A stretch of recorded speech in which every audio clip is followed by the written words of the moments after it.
Welcome to the Wizard of Radical Self-Respect. My name's Jared Mello, and I'm the Shepherd of Black Sheep. I see Tim was first today. Congratulations to Tim. And Bethany's here. Whom else? Rammer Jammer. What's shaking, everybody? Bonus points to those of you who already liked the video. Love to travel? Good question. What does phallic mean? Well, our good friend Maureen O'Connell has an answer for you. And that term, front porch phallic bandit, is from Maureen. But I laughed out loud as soon as I heard it. So I was like, wow, that's got to be the title of this video. So we shall see, though. But Maureen, Jim, and Brian are on the episode tonight. Kat, welcome. Mac, welcome. I'd seen Kat has a new song up, Hello, by Adele.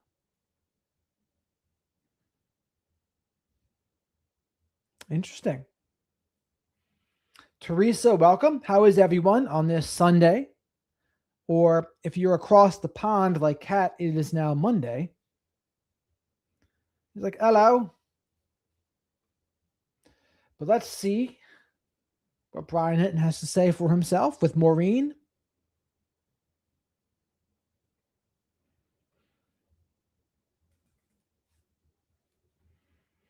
And by the way, my little introduction is going to be every night, a little bit after 10 p.m. Eastern, I go live to talk about true crime and current events. There's an amazing flock of black sheep here in the live chat. Come in and say hello. We've got a very supportive group, encouraging of one another. And a lot of people say that they fit in here and they haven't fit in other places. So I think that's pretty cool. I use my experience talking about mental health or with mental health, addiction, narcissistic abuse, narcissistic family systems, and being on the autistic spectrum to share my unique insights on true crime and current events. So if that sounds interesting to you, come on in and check us out. And subscribe to the channel. Sablon Blonde is Kat, Teresa. Hello there, Laura. Because AAA, I believe, is Laura. That's going to be tricky. Because Songbits is also Laura.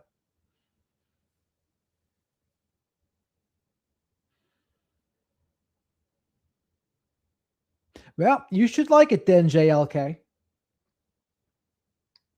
Hey guys, thanks so much for checking out my show. Really appreciate it. Please click to subscribe. Appreciate all your support.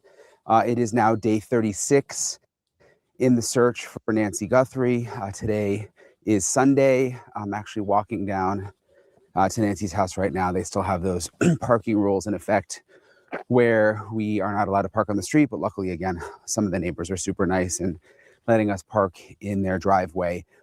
In this episode, though, I'm getting into a theory that I've thought about for a while, but I haven't really dived into, which is sort of this elder abuse theory. And with Nancy's case, I know a lot of people think it's just gotten so much attention because of Savannah Guthrie, her daughter, who's obviously famous, which is obviously partly true. But I also think it's gotten a lot of attention because a lot of us with parents who are getting older, this is really like our worst nightmare.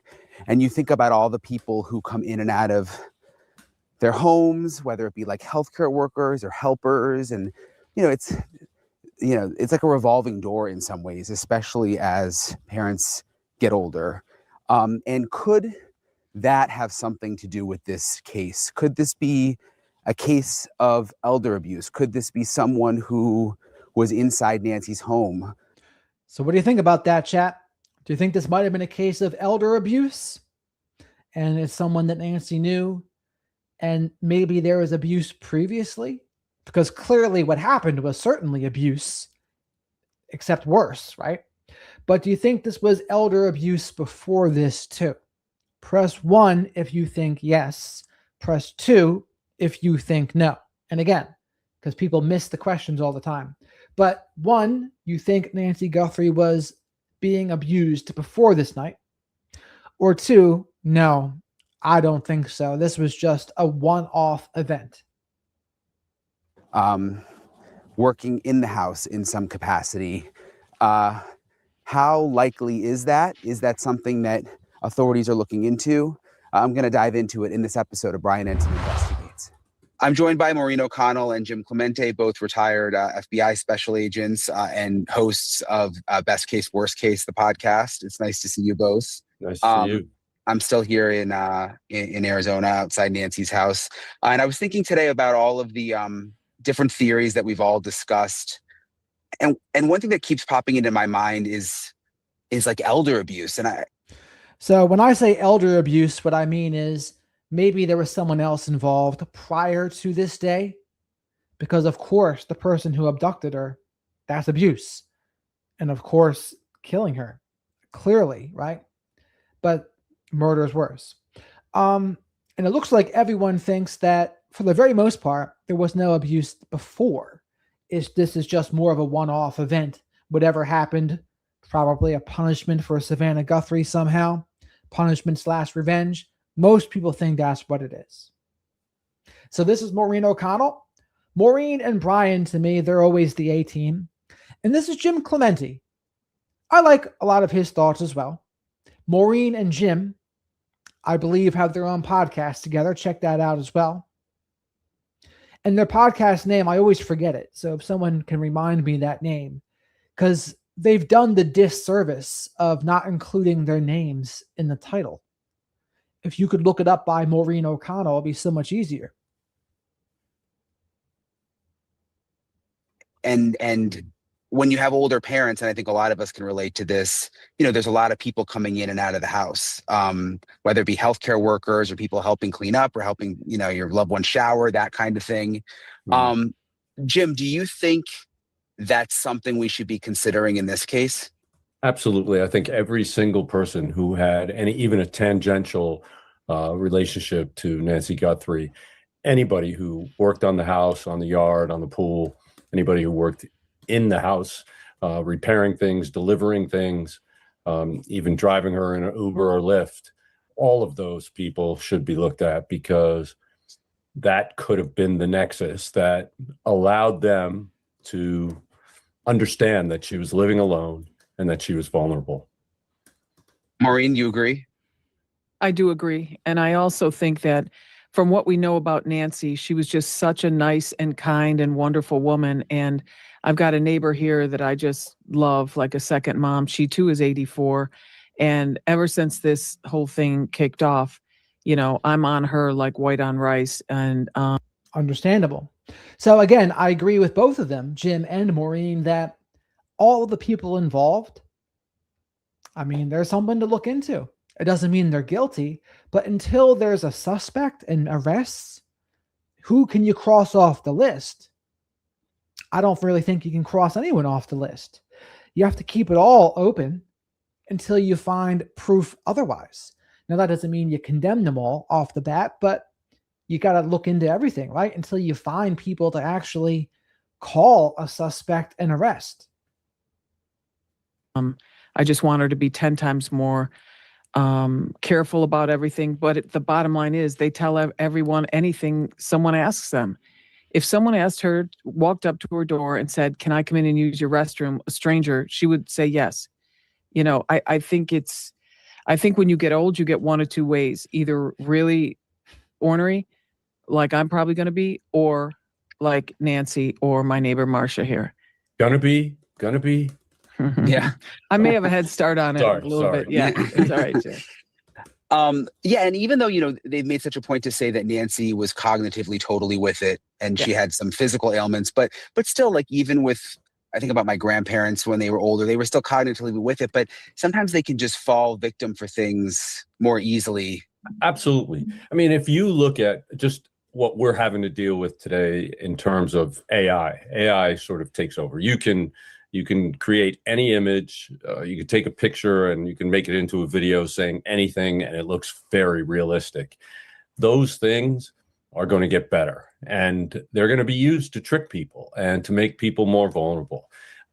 The generation before us had to deal with the internet coming out and dealing with I remember in the beginning of email, where all those sort of email spam lists, and then fraud came through that, and spamware and all sorts of stuff that people had to learn to deal with. Well, as you get older, it's harder to learn new tricks. It's harder to keep up with all those changes and all the ways in which people can take advantage of you. So many elderly people are getting calls from their bank, or calls from Social Security, or calls from the IRS, and they think, oh my, I have to take care of this. Unfortunately, they're just being scammed. And there are people who take it further, who don't just want to scam older people. They want to take advantage of them in a number of other ways. And it's disgusting, because I mean, and this is true even in cases that aren't this severe, right? The elderly are targeted by people from all over the world for internet scams, identity scams, and elderly people, they can often fall for these things. And so to criminal-minded people, they think, oh, elderly people accumulated money their entire lives. They're also more vulnerable, so we're going to try to exploit them. I mean, generally, it's not this severe where it can be an actual abduction, maybe even murder or SA, but they're absolutely targeting them for money, for financial reasons, absolutely. So it's important to really keep an eye on the elderly people in your life and try to protect them from this, because I don't want to say they're naive sometimes, but I don't know what else to call it. But they'll get calls and they'll start giving out information, or they'll start like just things that my generation and younger knows. Oh, that's spam. That's stupid. The elderly doesn't think that. The elderly thinks, oh, I got to call this number that flashes on my screen, and then I have to talk to them to get this screen to go away. And of course, that's not true. So I always tell the elderly people in my life, yeah, notify me before you ever do anything like that. I say, never call someone that pops up on your screen. It's going to be a scam. Never give out your information either, especially your banking information. Because they are so vulnerable, and there's no way to protect them unless you're with them 24/7. Yeah. And I think I've seen in a lot of the comments, even in my videos, it's something that people struggle with. Like, you want to give your parents their independence still.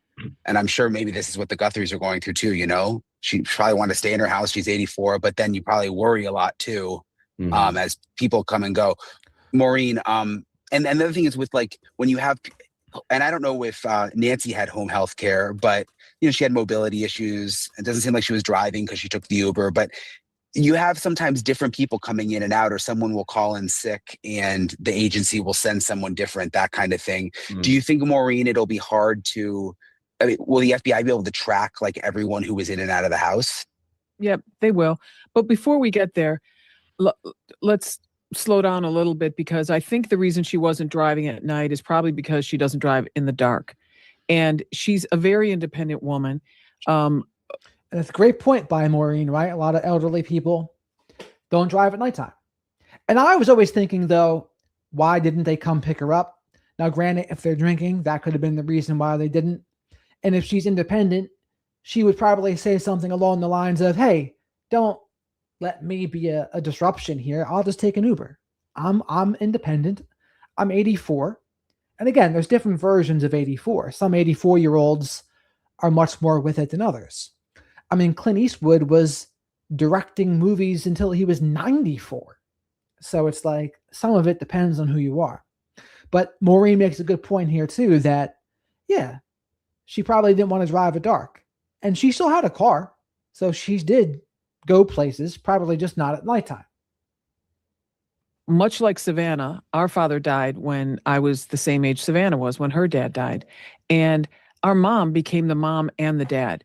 That makes you a very independent person. You all of a sudden have to do everything that you did as a couple, as well as parent children, which is obviously very hard, especially teenagers. And so she's an independent woman that wants to remain independent. And that's how I want to be.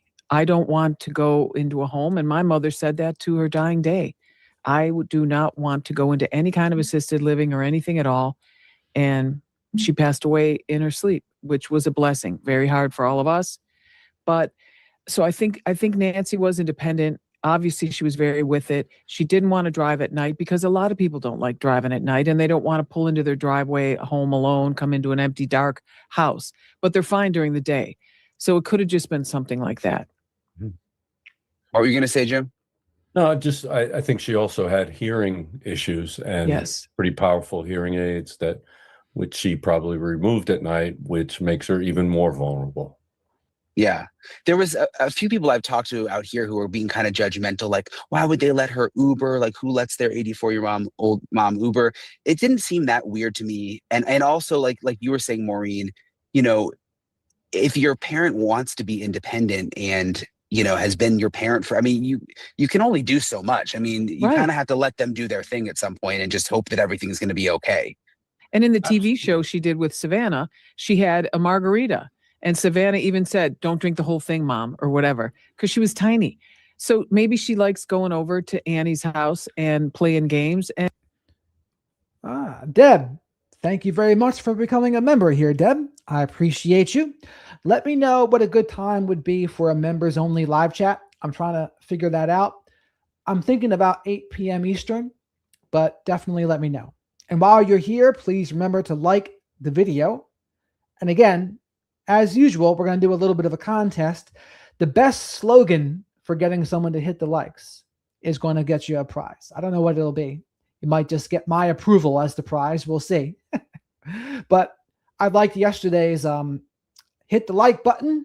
Likes are tax-free. So make sure you hit the like and subscribe to the channel if you're not already. and having a margarita. And that way she couldn't drive home either.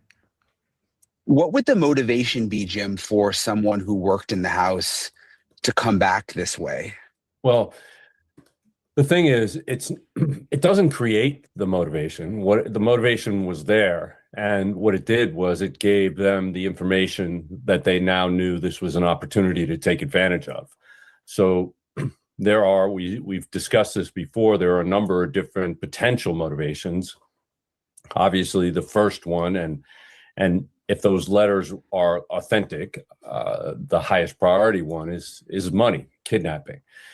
But there's also revenge. There's also personal cause. There's sexual, and we really need to add to that the opportunity that somebody might have found by picking her up in an Uber or Lyft, or by delivering to the house, because then they may have drawn the connection between her and Savannah, and they may have been fixated on Savannah, and this may be the way they thought they could get Savannah's attention.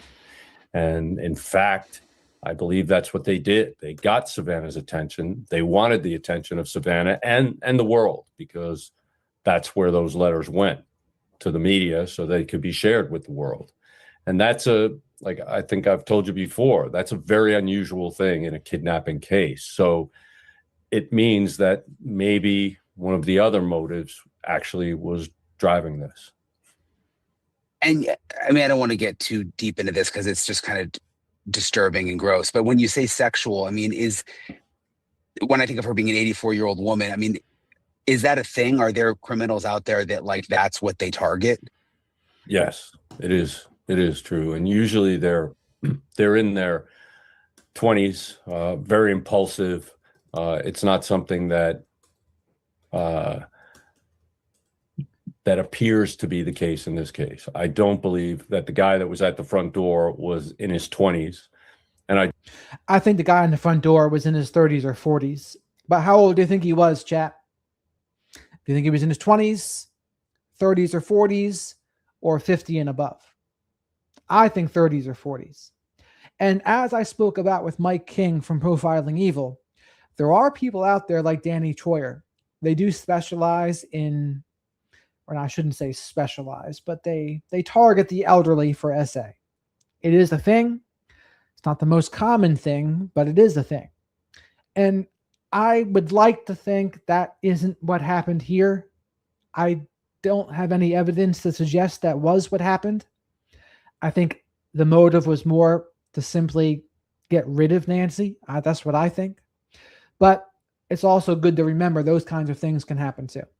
But how old do you think the person was, chat? So type 1 for 20s, 2 for 30s and 40s, 3 for 50 and above. I don't believe that it was impulsive because he spent so much time planning it and doing things to at least attempt to hide his identity and keep his DNA from being left at the scene. I think he failed at that, and I'm hoping that is how this case is going to be solved pretty quickly. Maureen, you've said to me before that you think the guy was on drugs, like, or was a druggie or something. I mean, do you still think that? He looked to me like he was high, like he smoked a blunt before he got there to take the edge off, or had some tequila or something, because he just looked so relaxed. He looked so calm. And if you think of ripping the camera out of the mount or off the door frame, you know, most people, when they do that, they make a face like this. This guy's mouth was so relaxed, like this, like he was taking a nap. He did. And I don't know. I don't know if he was under the influence of something there. I do. Most of the chat agrees 30s or 40s is how old he was. A couple people thought he was over 50. A couple people thought he was in his 20s, but I agree. 30s or 40s more than likely. And as far as under the influence, I would say that his gait and how he was walking around looked kind of surreal, but I'm not exactly sure what was causing it. It might have just been the pressure of the situation. I'm not sure. But chat, do you think he was under the influence? Press 1 if yes, and 2 if no. And again, the question is, do you think he was under the influence in some way? 1 if yes, 2 if no. Not, his eyes were not, you know, like when you have that task face, you're even if you're doing something easy, like opening this, you'll see people go, you know, they just make even micro expressions. There was none of that. It was just complete relaxation, almost like he was high, or he, you know, because let's say the guy at the front door is getting paid to do this.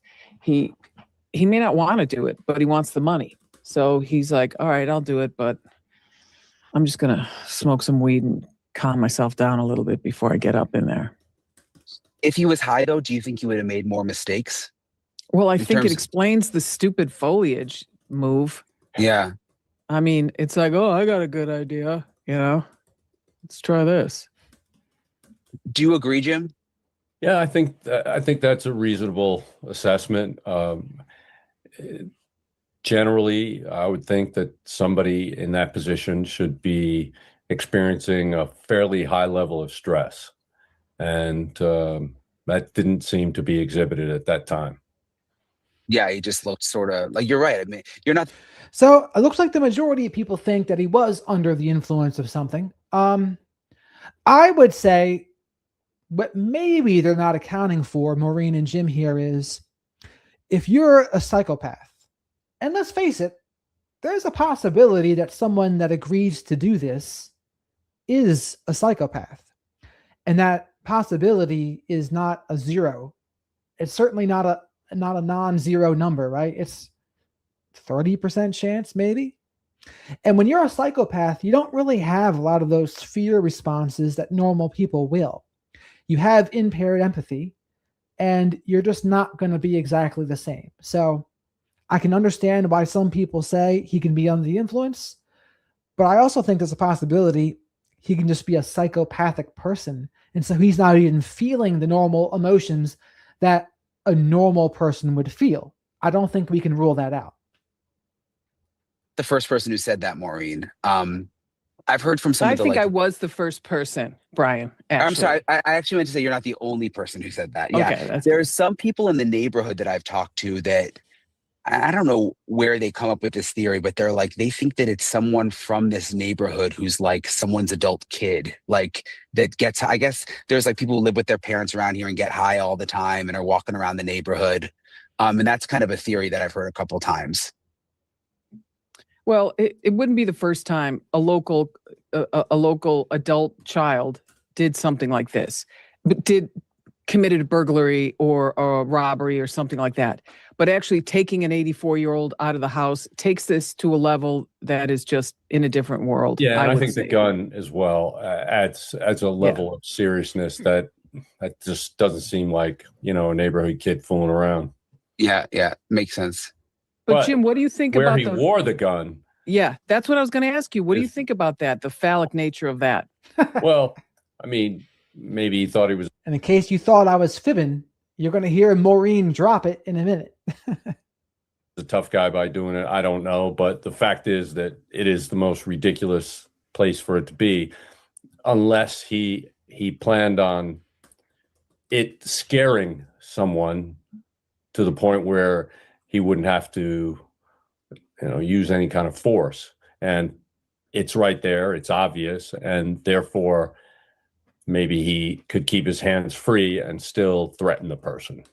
Yeah, you can also have a nice solid holster on your hip and have, you don't have to use your hands all the time. Your hands are free anyways, but it's just goofy. It's so goofy. Strange. Yeah. Yeah, that's one thing that stood out from the very beginning. Like, that just made it seem amateur. Everyone has been highlighting the holster, and the gun doesn't even fit the holster, right? No. No, that's for a long-barreled revolver. Jim, what do you think about the fact that there's blood on the front steps, but Brian talked earlier about the same type of blood pattern on the interior. Isn't that right, Brian? Was that you that reported that? So Jim, I think, is also a retired FBI agent, I believe. Jim Clemente is his name. No, so I haven't reported that because I don't know I haven't been able to confirm blood inside the house. I have heard other people talk about it, though, that they believe it was a similar blood pattern, that kind of like droplets as what was on the outside. Yeah. Well, I mean, that just, it tells me again that she was probably alive when she left the house.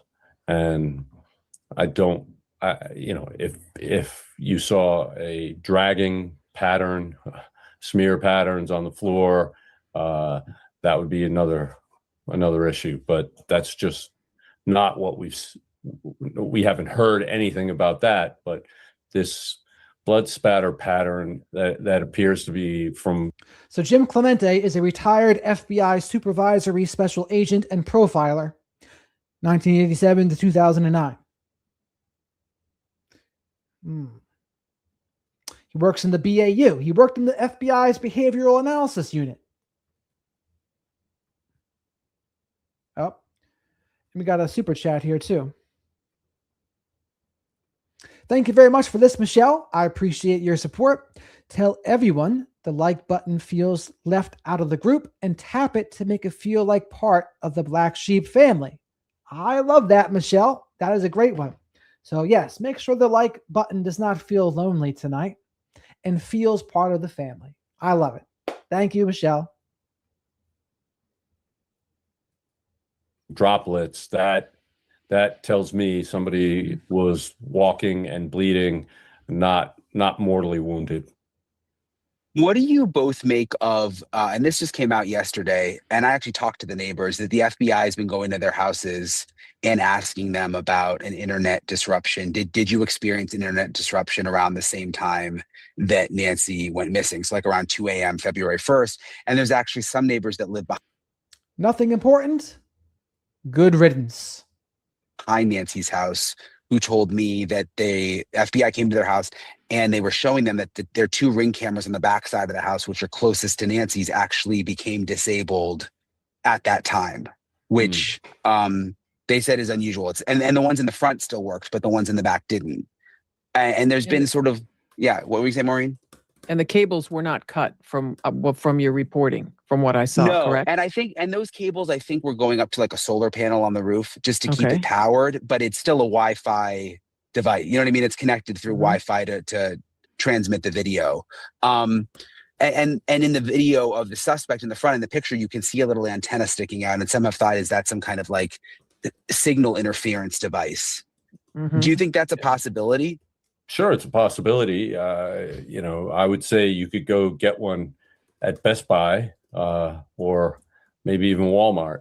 Or Amazon, Amazon would be even easier. But It's talking about signal jammers, but before we get to that, improve yourself. I always love your username there. Thank you very much for the super sticker. Super stickers are a great way to support the channel, as are super chats if you want to get questions answered. Memberships are a great way to support the channel too. So thank you very much. Improve yourself. You're always supporting me, and I always notice, and I'm very grateful. You know, yeah. I mean, maybe he did that, but I don't know. It just seems the ways in which he bungled it. I don't know. That seems a little more sophisticated than what I'd expect from him. Yeah, that's kind of what I was thinking, Maureen. Like Yep. I don't know, but although the fact that they're asking about an internet disruption, they must, there's something that they're looking into. It seems like somebody Right. probably reported it to them, and so they're following up with the other neighbors, and it is possible. It's But that's military grade. If you're taking out a neighborhood, you're talking a military grade signal jammer, which is not easy to get your hands on. yeah, That's a but whole I don't know different- that he took out the neighborhood. Just, I mean, if only one person reported it, then maybe it's just that one neighbor in the backyard. And, obviously at some point he was in the backyard. So maybe it pretty got far, into though. range at that time. It's What? pretty far away, like 100 yards, right? it is 75 far, but yards. there's this desert area behind Nancy's house, kind of like a rectangle. And honestly, improve yourself. This is a great team here. Brian, Maureen, and Jim. This is probably the top three, honestly. So this is a great team. And my bad, Brian, for pausing him in the Squidward pose there. they live on the same like patch of desert as Nancy. So one thing I thought of is if this guy came in through the desert in the back, maybe if he had that thing on and as he was passing the houses, it was interfering. You know what I mean? Like even though it can't Yeah. reach that far, maybe it just did that while he was passing by. Because you're going to have it on while you approach the location because you don't want the cameras to capture you. But Brian, you've been saying since day one that just the Wi-Fi on Nancy's block is terrible. I mean, you're Yeah. lucky if you get one bar. So when I first heard the reporting that there may be more than one house that doesn't have their Wi-Fi was out or whatever, I'm like, it's just one of those dead zones. It's like near you, Jim, where you just pull out a little bit and you have no it's connectivity to anything. yeah. So I don't Yeah. know. I'm not buying into it yet. I'm not buying into it because that guy on the front porch was so unsophisticated. However, I will say that if there was a jammer involved, there for sure are at least two offenders. Why is that? Because the level of sophistication, I just don't see it in front porch Phallic Bandit. I just don't see it. Ha! Well, the other strange thing is if it was a Front porch Phallic Bandit. Did you hear her say it?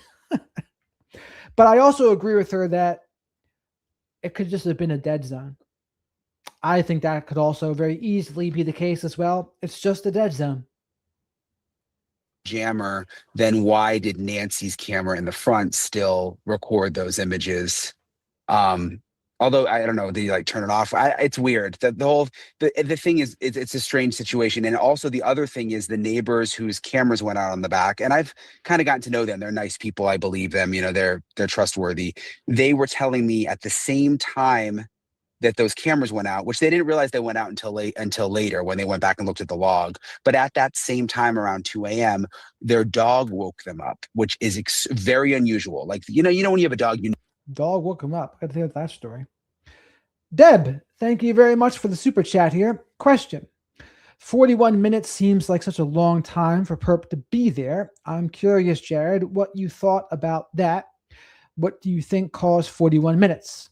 Well, I would say, first of all, we don't know for sure if that's how long they were in the house really. So yeah, that was the gap between the time the Nest Cam footage was interrupted or taken down and then the pacemaker being disconnected. But that doesn't mean they were in the house for 41 minutes. They might have only been in the house for 5 minutes, maybe 20 minutes, but we don't know. What could explain something going wrong? Maybe they had to like plan out what they were going to do. Like maybe they didn't plan on killing her in there, but they wound up doing that. So they had to think about it. I don't know. Because I don't know whether she was killed inside or if she was alive leaving. I could see it either way. I'm 50-50 on which one it was. But the other thing would be 41 minutes, even if it was only 20 minutes, maybe it's someone she knew, right? And maybe that could explain some of the time as well. But truth be told, I don't know. But thank you very much for the super chat, Deb. I appreciate it. Know these things. Like my dog never wakes me up in the middle of the night, like unless there's like a major, sickness or bathroom issue or whatever. But their dog never wakes up in the middle of the night, woke them up at that same time that the cameras went out to go outside. So they go outside with the dog, and they actually showed me the video. They didn't want me to like share the video on TV or anything because they don't really want to be identified, but they showed me the video, and the dog just looks in the direction of Nancy's house, like with the ears up, and is just staring. Well, and they were wondering, like, is that a frequency? Like, how dogs can hear things, like if it was a signal jammer, or maybe, I don't know. What do you make of that? Dogs have their sense of smell is 10,000 times more discerning than our sense of sight. So I am not surprised. I know my dog will start barking when somebody is a block away. I don't know how he could inside the house, not by a window, and somehow he knows that somebody's coming up the street. They just have better senses than we do, and I'm not surprised at all that that dog was barking and that the dog was looking at Nancy's house, because there was something going on there. That's for sure. I would put a lot of weight on that, because especially knowing their dog like that. If it was a dog that's up all the time, like you said, that would be a different story. But if the dog doesn't get up in the middle of the night and that dog is up looking in that direction with their ears up, I would definitely pay attention to that.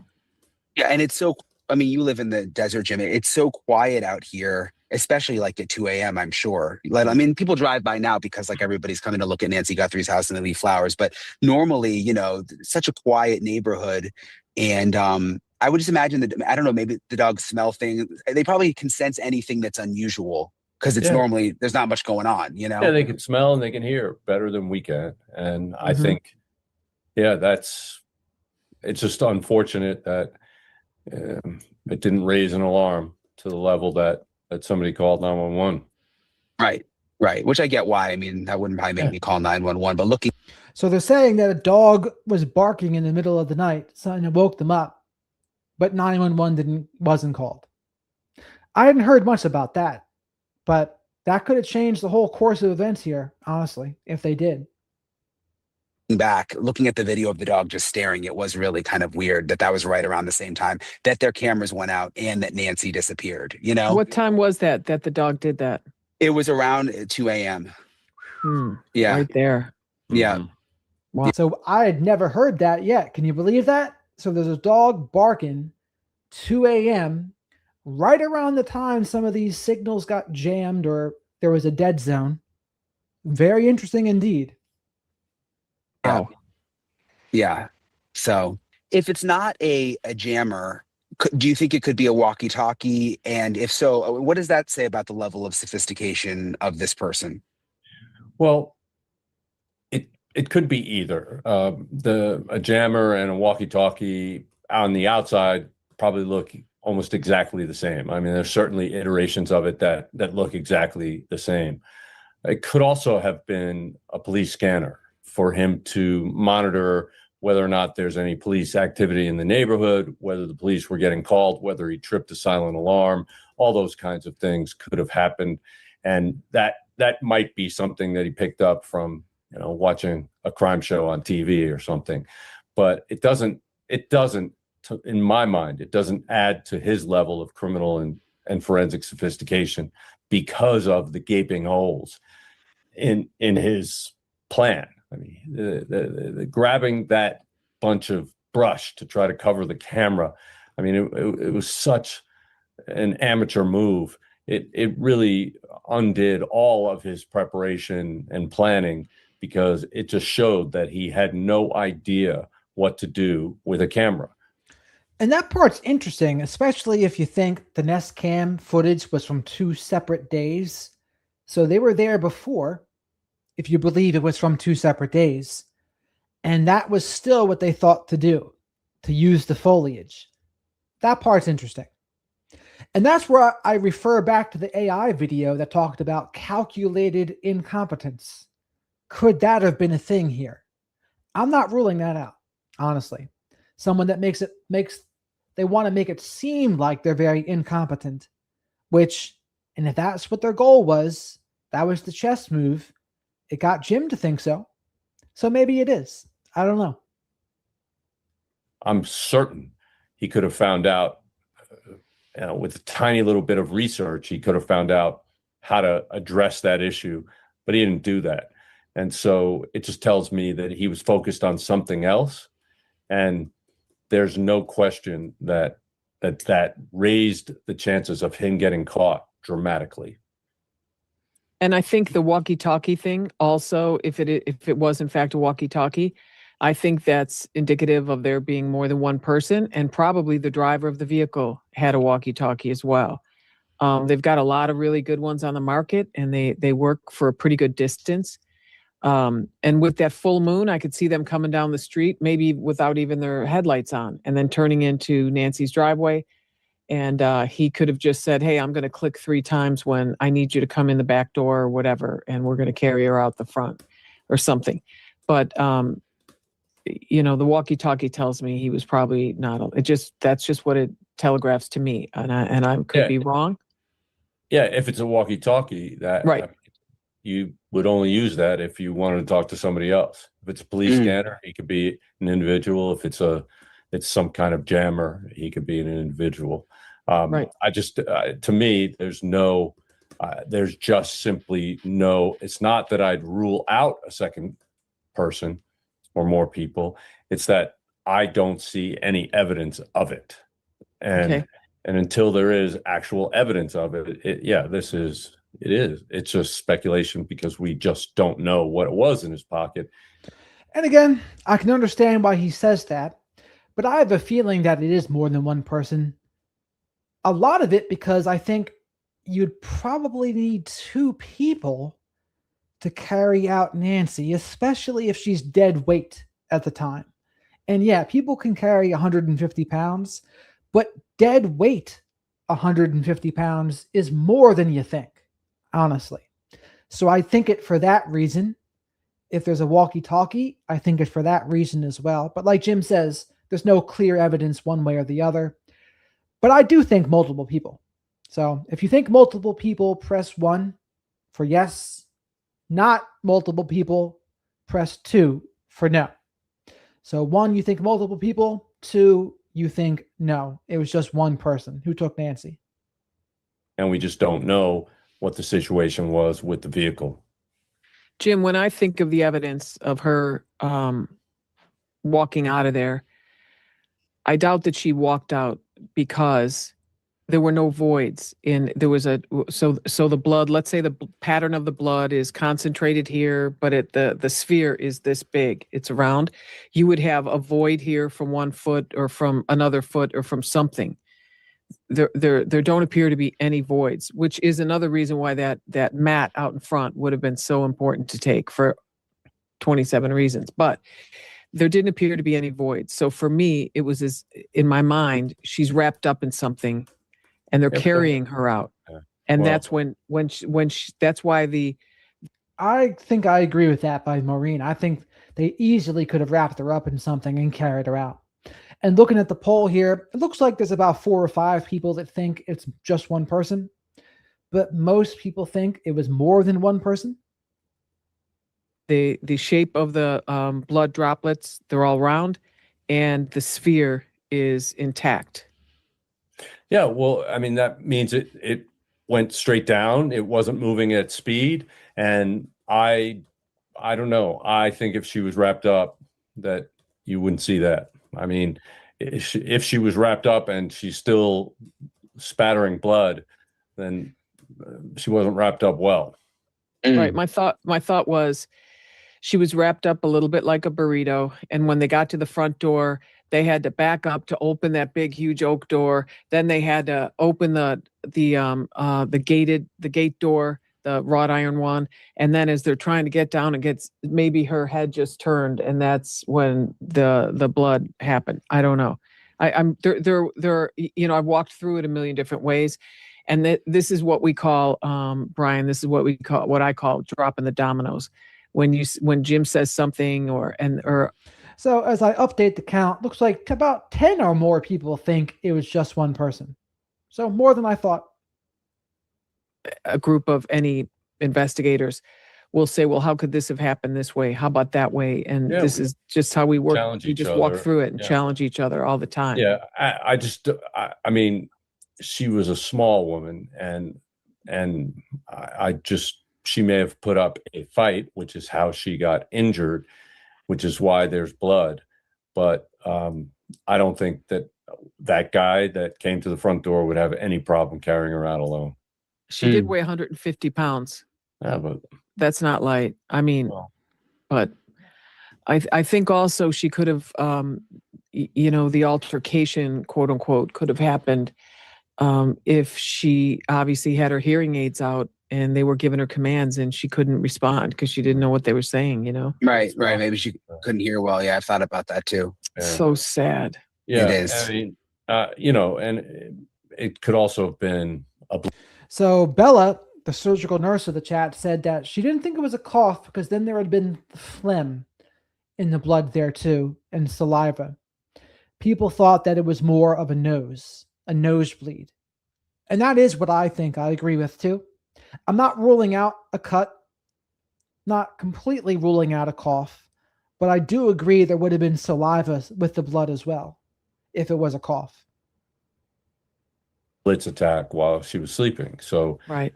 And that, that would have caused the same thing. But again, if she was unconscious, if she was not capable of walking out on her own, I think she would have been wrapped up completely. It's very simple to just grab the comforter off the bed and you got her completely covered.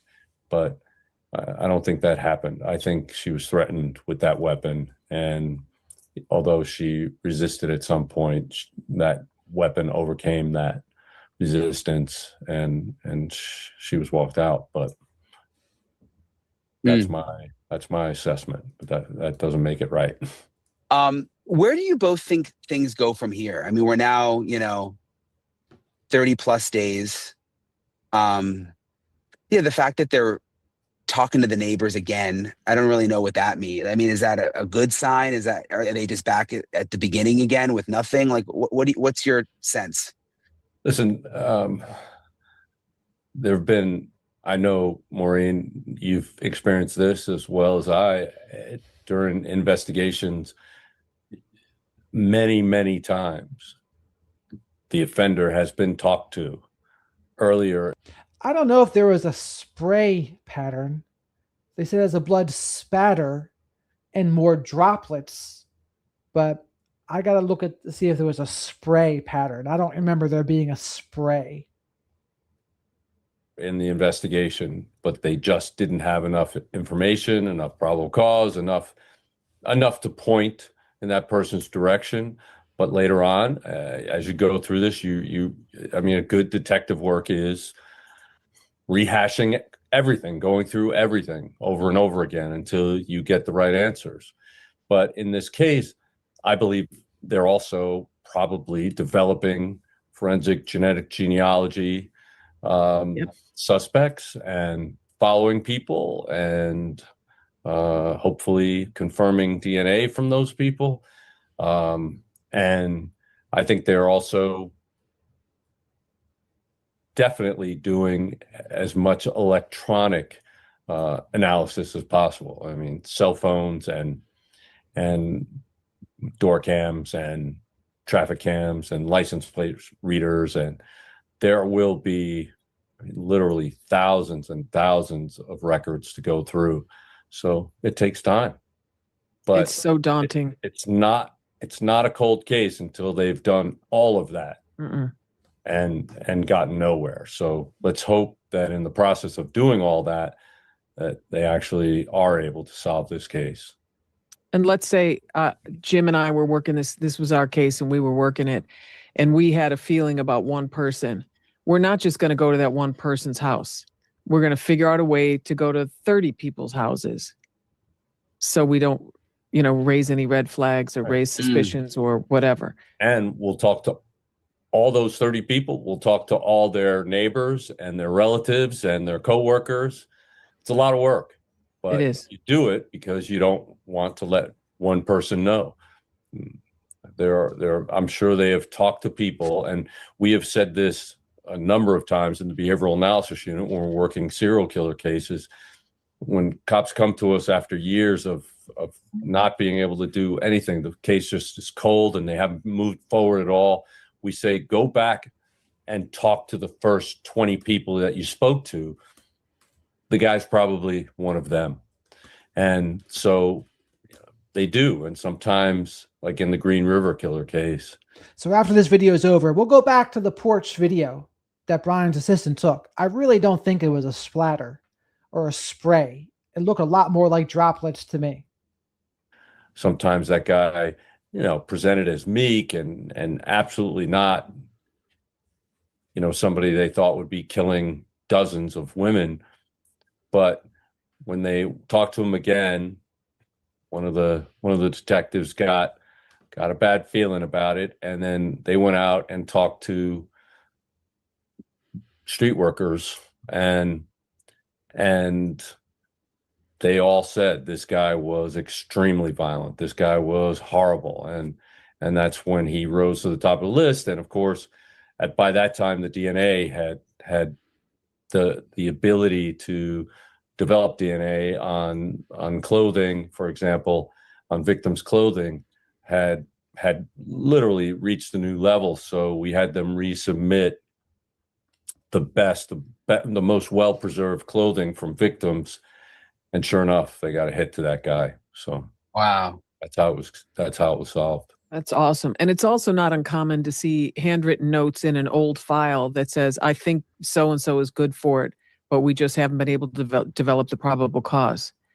So sometimes you have to wait, and sometimes you have to wait for something as simple as someone breaking up with their girlfriend or their wife, because when they say hell hath no fury, that is no joke. I mean, if you can interview an ex and there's a lot of animosity there, you're going to get all kinds of 411, if you know what I'm saying. So in addition to that, with time, people might be afraid to come forward, who might fear that retribution, who might fear that the person would know about it and come after them. With time, those fears dissipate. And a number of cold cases that I've helped solve were because people who were in a situation at the time, they were talked to or they refused to talk. And then later, they moved away, they got a different job, they were in a different relationship, whatever. Then the next time you went to talk to them, they were a fountain of information. And that's how a lot of cold cases are solved. So this is not a cold case yet. They have a lot of people that they still are talking to and will talk to. And I'm very confident. I'm very confident that this case will be solved. And Brian, did you say yesterday that, or the day before, that the FBI agents seemed to have a sense of optimism, and that they seemed, to just, I like that. And I like when it goes quiet. And I think the fact that everyone moved out of their temporary quarters there, and now they're back at the Phoenix division. They have a couple of detectives from Pima County on a task force. I think that's fantastic, because what that does is that takes all the bosses out of your hair, and they're not breathing down your neck anymore, and you can just get focused. You're going to have resources. You're going to be able to get what you need to get when you need to get it, and you can get the job done. And I think I think they're able to just speak freely, like you do in an open squad bay where you're trying to figure stuff out. You're bouncing all the theories off everyone. And just like just like we said now, a couple of things. And then Jim will say, I don't think of that because of this reason. And that's exactly how we talk when we're in the squad bay. And that's what we call the squad room or whatever. But wouldn't you agree, Jim? Yeah. Yes. While you're here, please remember to like the video. Likes are free. Leave your DNA on that like button, please, and subscribe to the channel if you're not already. Absolutely. And I'm sure, I am certain that they are working on a number of different avenues. It's not just one theory or one investigative avenue. And some of it just takes time. And hopefully the science will come through for us. Hopefully the crime scene investigators, Maureen and I both did that. Maureen did it for a lot longer than I did, but we were crime scene investigators for the FBI, and we call them evidence response team members. And hopefully those people who collected the evidence when the crime scene was pristine, as pristine as it was going to be, hopefully they did a good job taking samples from a lot of different places. When you're on the inside of an investigation like this, and time goes by like a month, and it's not moving as quickly as you hoped, can they overcomplicate things? Like, can you start going down rabbit holes when in reality, like the simpler option is actually going to turn out to be? Do you know what I mean? Like, I don't know, because I don't know how it works with police, but even like when I'm working on stories and stuff and I'm having issues figuring something out, sometimes my mind will go down a whole wrong path but it's really just the simple answer. Well, yeah, Ocwen's razor, yeah, that typically applies. However, what they have to do is literally, it's basically a shotgun approach. You have to look at all different avenues. You can't, you're really doing the investigation a disservice if you put blinders on and try to look down one alley. You literally have to keep your mind open. You have to pursue everything. And the fact that it takes time for answers to come back gives you the opportunity to send out questions in a lot of different directions. And then as the answers come back, eventually, hopefully, they'll all start forcing you into one direction. But you never want to lead the investigation into a particular direction, because it's the best way to screw up and not get the bad guys. And I always say the hallmark of any good investigation or any good investigator is to go exactly where the evidence leads you. So we all have to open our aperture to the biggest opening. And even when people say silly stuff, sometimes you're like, you have to at least consider it in some way, shape, or form. But so I looked up at the video there. So there is droplets and a splatter too. So I was wrong. There is a splatter as well. I had forgotten. Yeah, they're working on a number of different things, and they're just waiting for that. We don't know what the big lead's going to be or what the big break is going to be in this case, but there's going to be a big break, hopefully very soon. Yeah, when you said you have to consider everything, someone was telling me, like, actually someone who works at the sheriff's office here, that even like when the psychics call in, you still have to listen, because they could be trying to translate a message to you. They might not really be a psychic. They might just be saying they're a psychic, but they actually know. Like, they were just saying you can't discount anything. Oh, I see what you're saying. So it may be someone trying to give a tip, or a lead, but they're disguising themselves as a psychic. Exactly. So he was just making the point, like, you've got to listen to all the tips, even if the person sounds a little kooky at first. A lot of $1 million is going to bring out the kooks. I can tell you that. As always, I really appreciate Maureen and Jim for taking the time to talk with me. Appreciate you guys for following along. I can't believe it's already day 36. But I'll stay on it. I'll keep you guys posted with any new developments. And as always, I say, we just hope that there's a positive outcome to all this, and that that there's a miracle, and that there's a resolution to this whole thing. So I'll keep you guys up to date on everything, and I'll talk to you guys later. All right, so now we have a choice, people. Do you want to watch Tony Bruschi and Jennifer Coffendorfer's live, or do you want to switch to another case and maybe go over this cheerleader murder plan that happened. Or if we go over Tony Bruschi and Jennifer Koffendorfer, they also go over the Corey Richards case too. So what would you like? Tony Bruschi and Jennifer, or going over a new case?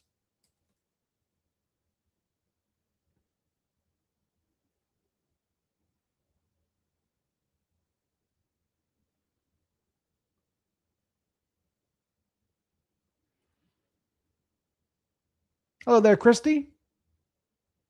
Sarah. Yes, it's Spatter.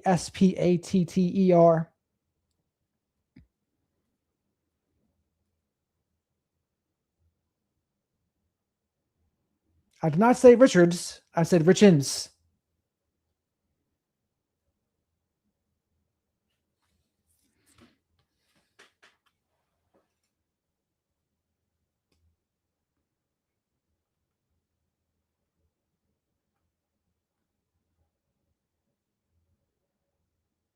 It's Richins.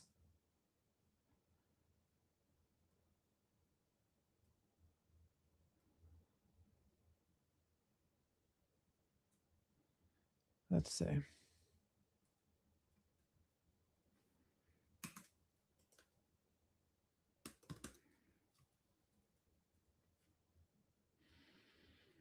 Or mom of 5 executes another woman in front of her kids. That sounds fairly interesting.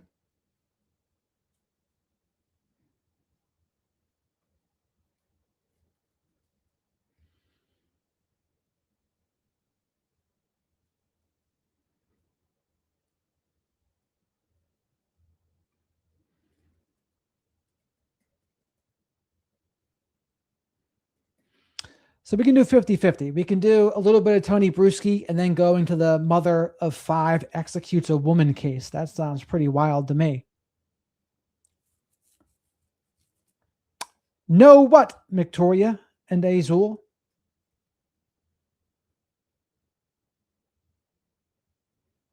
Back to your fish. Know what?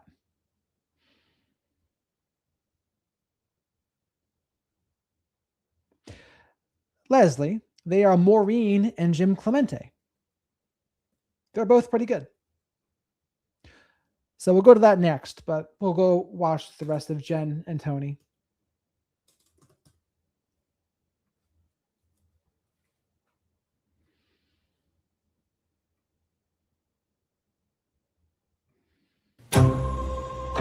This is Hidden Killers Live with Tony.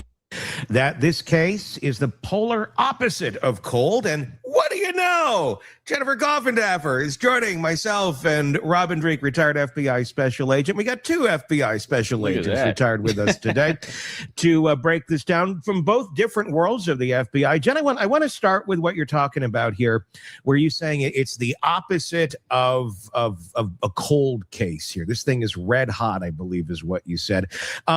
Give me. So the plan is we'll listen to this for a little bit, and then we're going to go to that new case. So that's the compromise.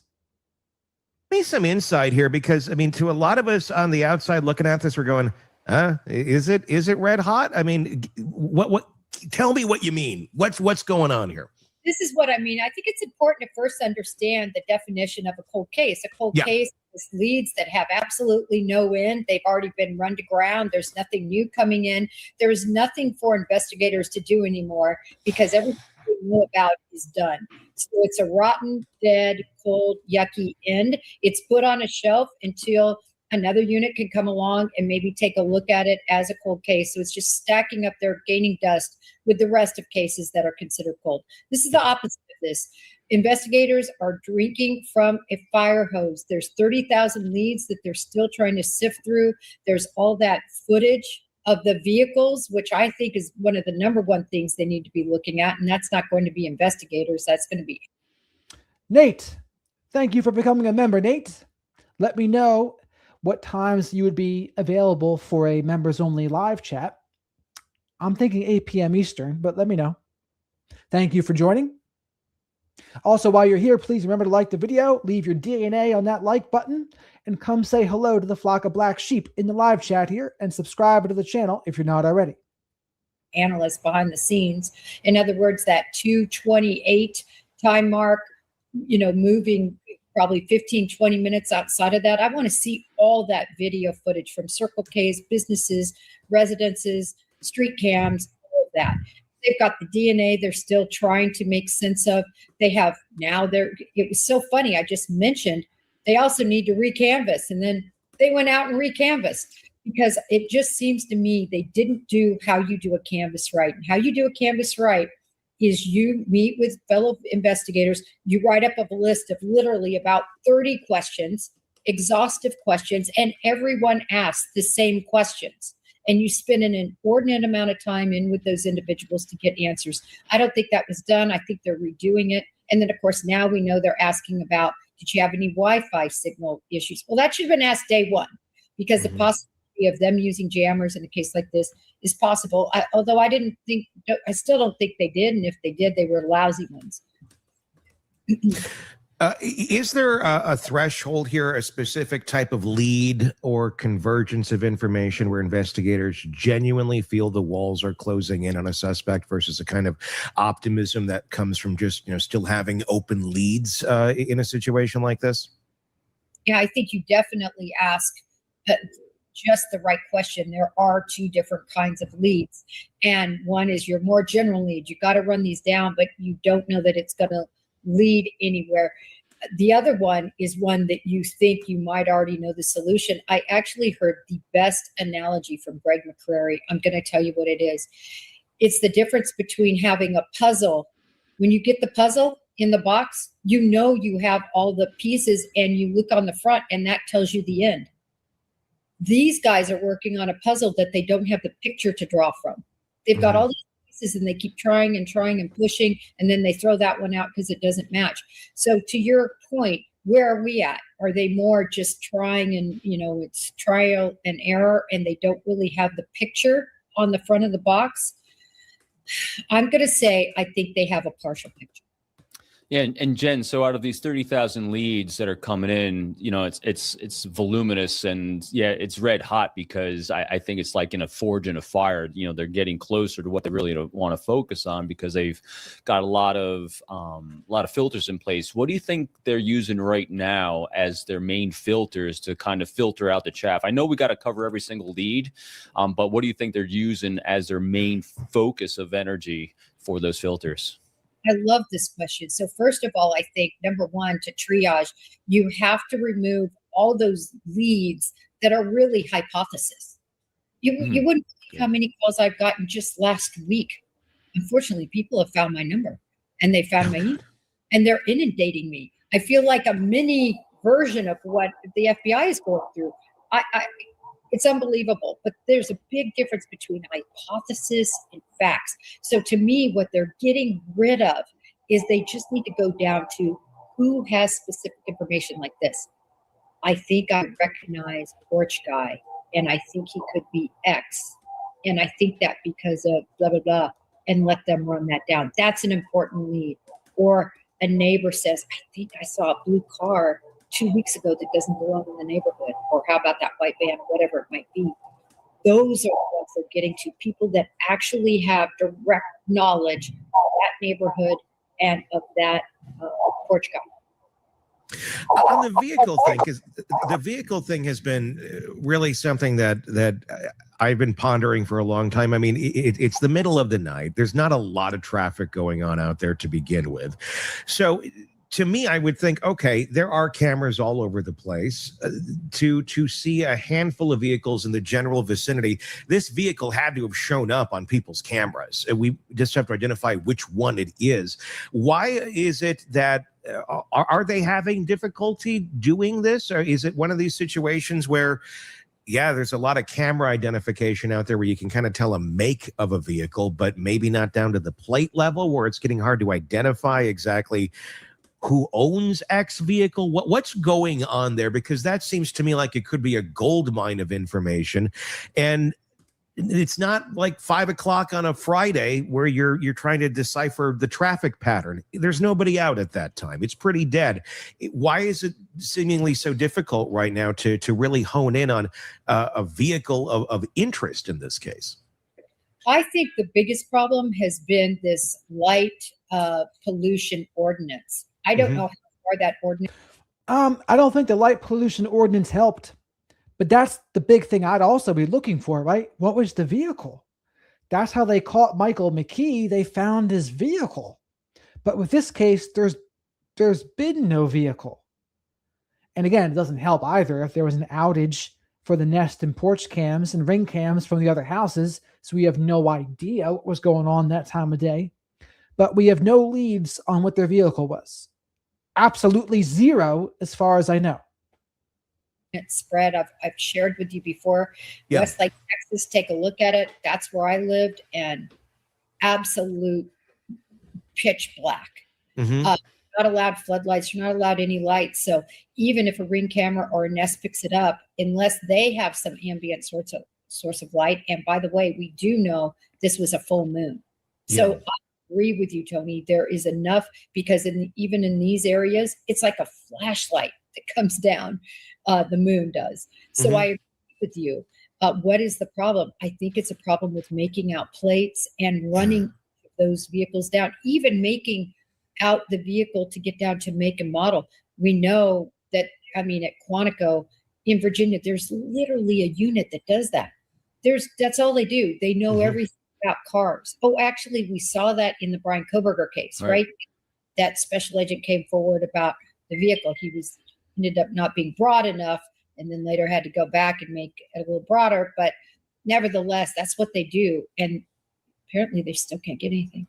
Yeah, and even in my neighborhood, a lot of times these houses we know in Nancy's area are that big pieces of property. They're kind of spread out, and I really wonder, how much a Ring cam on a doorknob or on the door is going to pick up movement on the street if it's not programmed to do that. Because I turn mine down so it doesn't actually go on the street, so I don't capture every car going back and forth. So I also wonder that.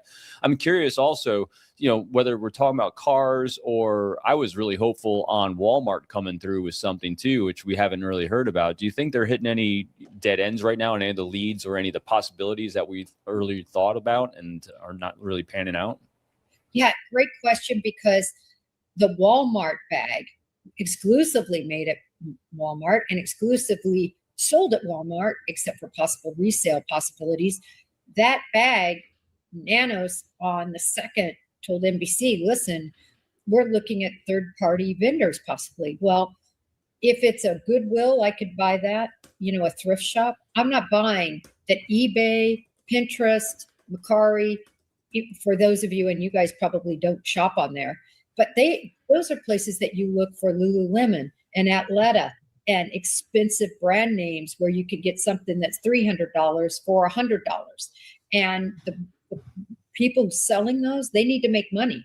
So they're not going to be selling some $10 Walmart used bag. Yeah. They'll make any money. So he mentioned online sales. I'm just not buying that you could buy anything like that online.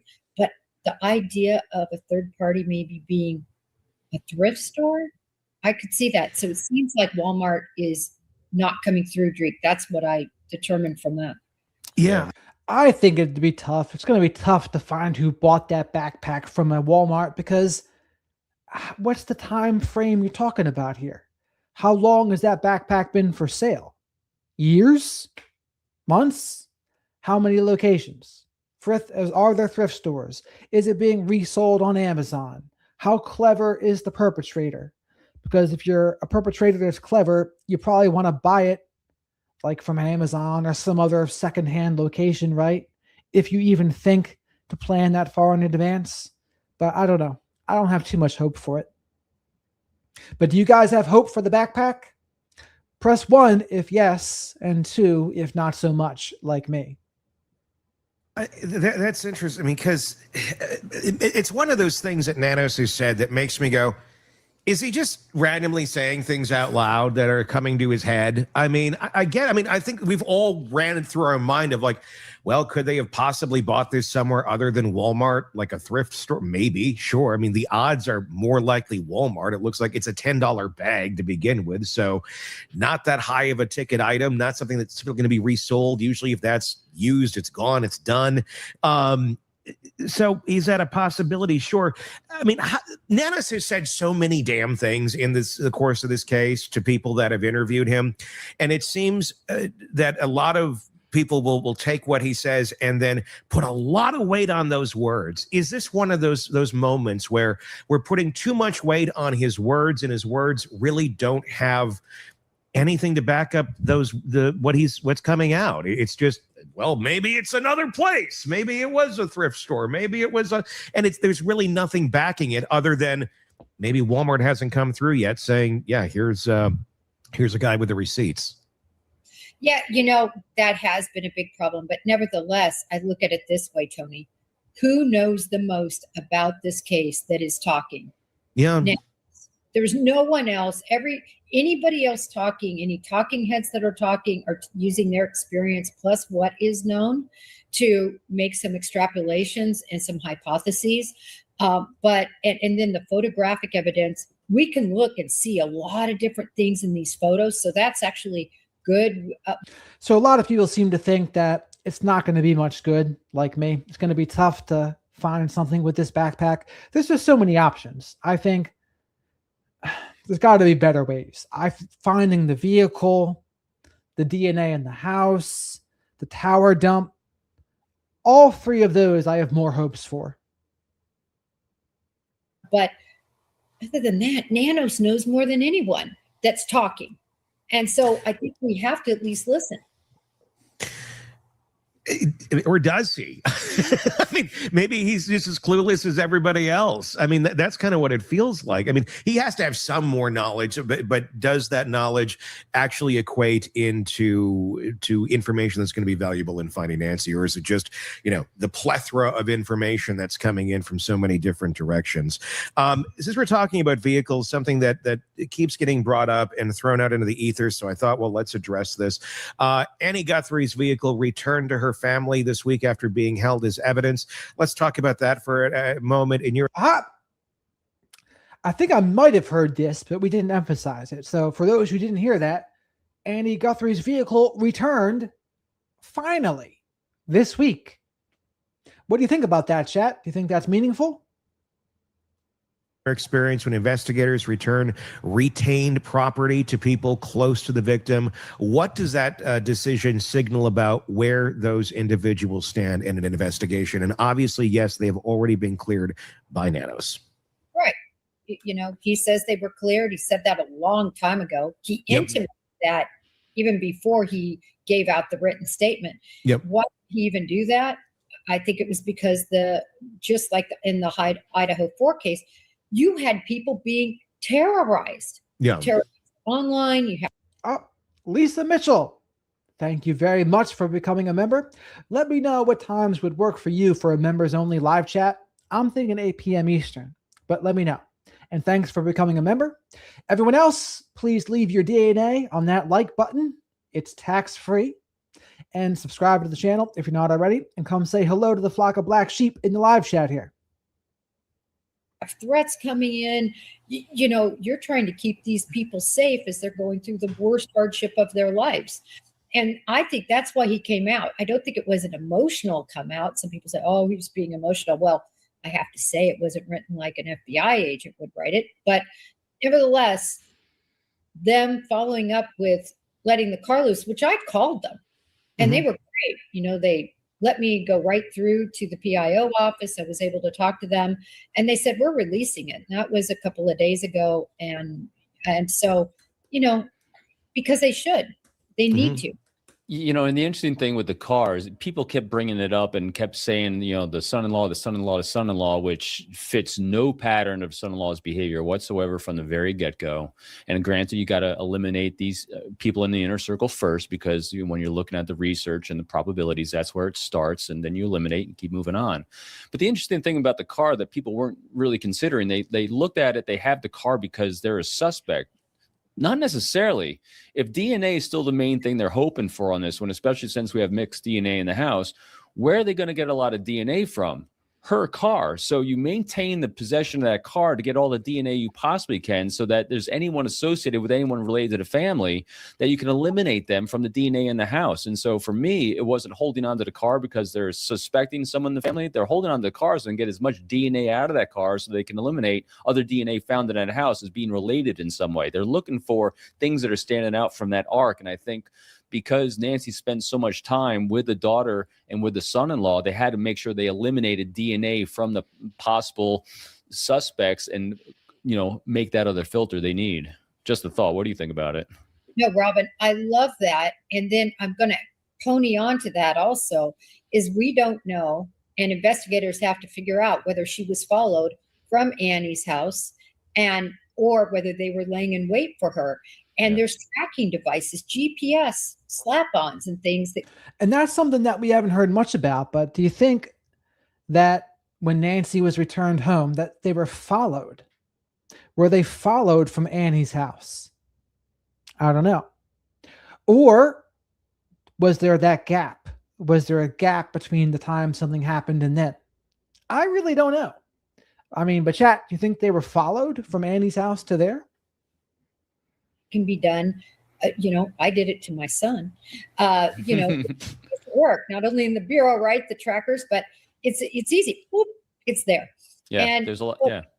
And that person could have touched the car. I mean, that's what I thought was taking so long, is evaluating prints and any evidence that could have been left by somebody who would have been there stalking from that point, which is exactly to your point. Because some people are thinking, when you get in that negative confirmation bias, you think they're holding on to because they're waiting to get the thing that's going to break through to get the son-in-law. No, they held on to it longer because they keep getting data from it. Or they're waiting for another return. To your point, I'm heading on the DNA side, but yeah, great observations on the tracking potentially that they could extrapolate from the car's systems as well. And that might have taken some time. So they have to hold on to it and they might have to do follow on. So to me, it was just a data trove, not because of who they're targeting, but because of who they need to eliminate so they could actually identify what things stood out. Where did it go? Who was tracking it? So yeah, great points. And real quick, Robin, if I can, Tony, sorry. Yeah. Can I pick back that? I've got a case right now, and it involves heavy extraction of vehicle information from the vehicle. And that takes forever. Yeah. You would all the processes to get the raw information and break it down, and then to evaluate what you have, because it tells everything, obviously, from stop, start, braking, amount of acceleration, blah, blah, blah, blah, blah. And that would have taken a long time to get that. And to me, they were looking for a pattern. Was it every Sunday night he said he took them? Yes, 100%. And we've got a pattern in place. That's what they were looking for. Everybody wanted them so convicted. And it's amazing and wonderful that the Bureau said, listen, let's just make sure that they weren't involved. And that's what they did.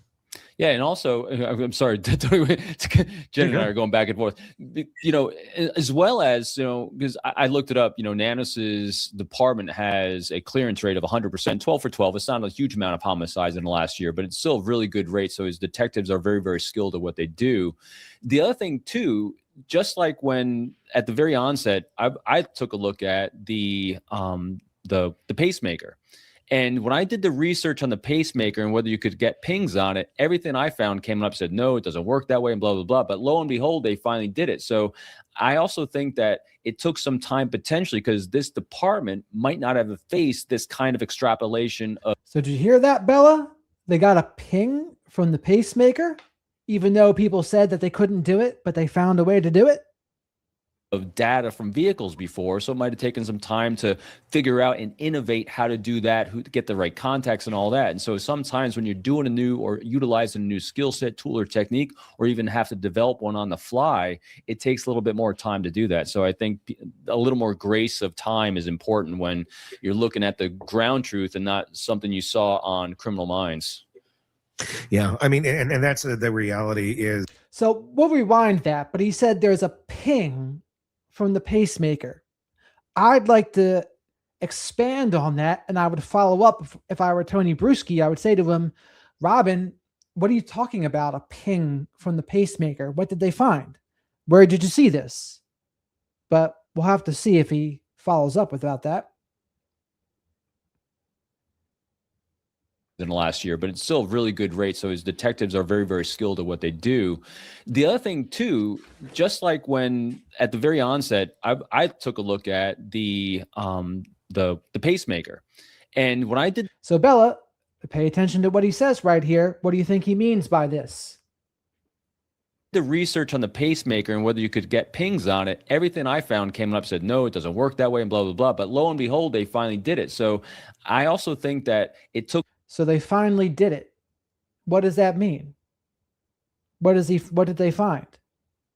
Some time potentially, because this department might not have faced this kind of extrapolation of data from vehicles before. So it might have taken some time to figure out and innovate how to do that, who to get the right contacts and all that. And so sometimes when you're doing a new or utilizing a new skill set, tool, or technique, or even have to develop one on the fly, it takes a little bit more time to do that. So I think a little more grace of time is important when you're looking at the ground truth and not something you saw on Criminal Minds.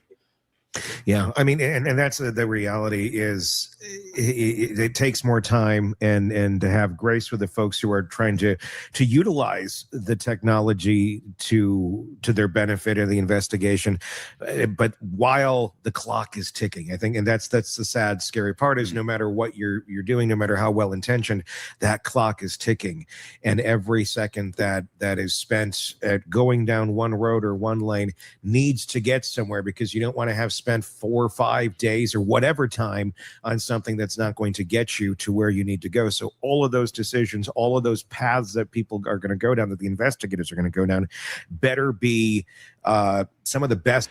So I'm trying to find out what Robin meant by that in that ping. What did they find? What did they see? I'm looking it up now, but I can't see anything. I wish Tony Bruschi would have followed up about that. Options to be traveling. Your thoughts in the comments section on our YouTube or our Substack. We'll continue that conversation there. The suspect on Nancy Guthrie's porch has now been unidentified for more than 34 days. He has survived the largest missing persons response in recent Arizona history. He's watched hundreds of investigators work the neighborhood he was in. He's watched his face, or what's visible of it, broadcast nationally. He knows there's $1 million reward. He's been living with whatever happened to Nancy Guthrie for over a month. From an FBI standpoint, a perpetrator in that position isn't static. They're doing something. They're behaving in ways that create vulnerabilities, and that's exactly what investigators are banking on right now, amongst many other things, looking for some sort of a sign, looking for something that's going to put up a flag and help us identify who that person is. Right now, Jennifer, what are they looking for? What are the signs that they are seeking out? Obviously, we've talked about they're looking to try and identify the vehicle in any way, shape, or form, in some sort of a pattern around that house, or some sort of a path that would have been making sense for that moment in time. They've looked at the backpack, everything that they have beyond the obvious, beyond the things we've already talked about 1,000 times. What might else they be searching for in the ether, in society, in communities and groups that may lead them to the identity of who this person is? I think you're looking at one of the number one things would be post-event behavior. In other words, this is a person that just did something that you would think was pretty stressful, abducted somebody, likely responsible for them no longer being here with us. And you would be looking for, and really this is going to have to be disclosed by somebody that's in his circle, is behaviors that show that stress, behaviors that show how upset he is, that how out of sorts he is, that don't account for his time frame. And then the reason that could be important too are things that they sometimes write on social media or have texted somebody that at the moment investigators can't see it, but after the arrest that can be used. So unfortunately, Tony, if you're asking me if there's some beacon of light out there, 100%. But the problem is the people seeing it may either be in denial that no, that can't be him, or they know it and they love him and they're not coming forward. And it's going to take him, cheating on them or something before they come forward, which I have to tell you is how so many cases get solved. Yeah, and this is a tough one too. The post-event behavior. It's a great phrase, Jen. And there's a couple of possibilities why we're not seeing. I mean, you go back to, we've mentioned Koberger a few times. In hindsight, we have the post-event behavior of him being on Facebook pages or suspected, even though law enforcement say it wasn't. There's a lot of leakage that was going on in social media wise that was kind of pointing at someone that looked like him. And so in this case, it looks like, and I'm curious what your thought of it are about why we're not seeing more that we might have seen in other cases. And by the way, please remember to like the video, put your DNA on that like button, tax-free and duty-free here. Subscribe to the channel if you're not already, hit that notification bell, hopefully it works, and come say hello to the flock of black sheep in the live chat. And I go live every night to talk about true crime and current events. And I use my experience with mental health, addiction, being on the spectrum, autistic spectrum, narcissistic abuse, and narcissistic family systems. And I apply that knowledge to true crime and current events. And I'm very grateful for all the support I've been getting tonight. The super chats, which also very much help the channel. And it's a great way to get questions answered. Super stickers, great way to support the channel. And so are memberships. Is, because one of the things I'm thinking is like maybe that his circle of trust is so tight and so small that the post-event behavior is known to a very small circle. He maybe not have a job anywhere else. That's another possibility. Or he's so practiced at doing this, like on that front porch, that maybe his post-event behavior just didn't change as much as we might otherwise expect or hope. Any ideas on why you think that is? Yeah, again, such great thoughts on this.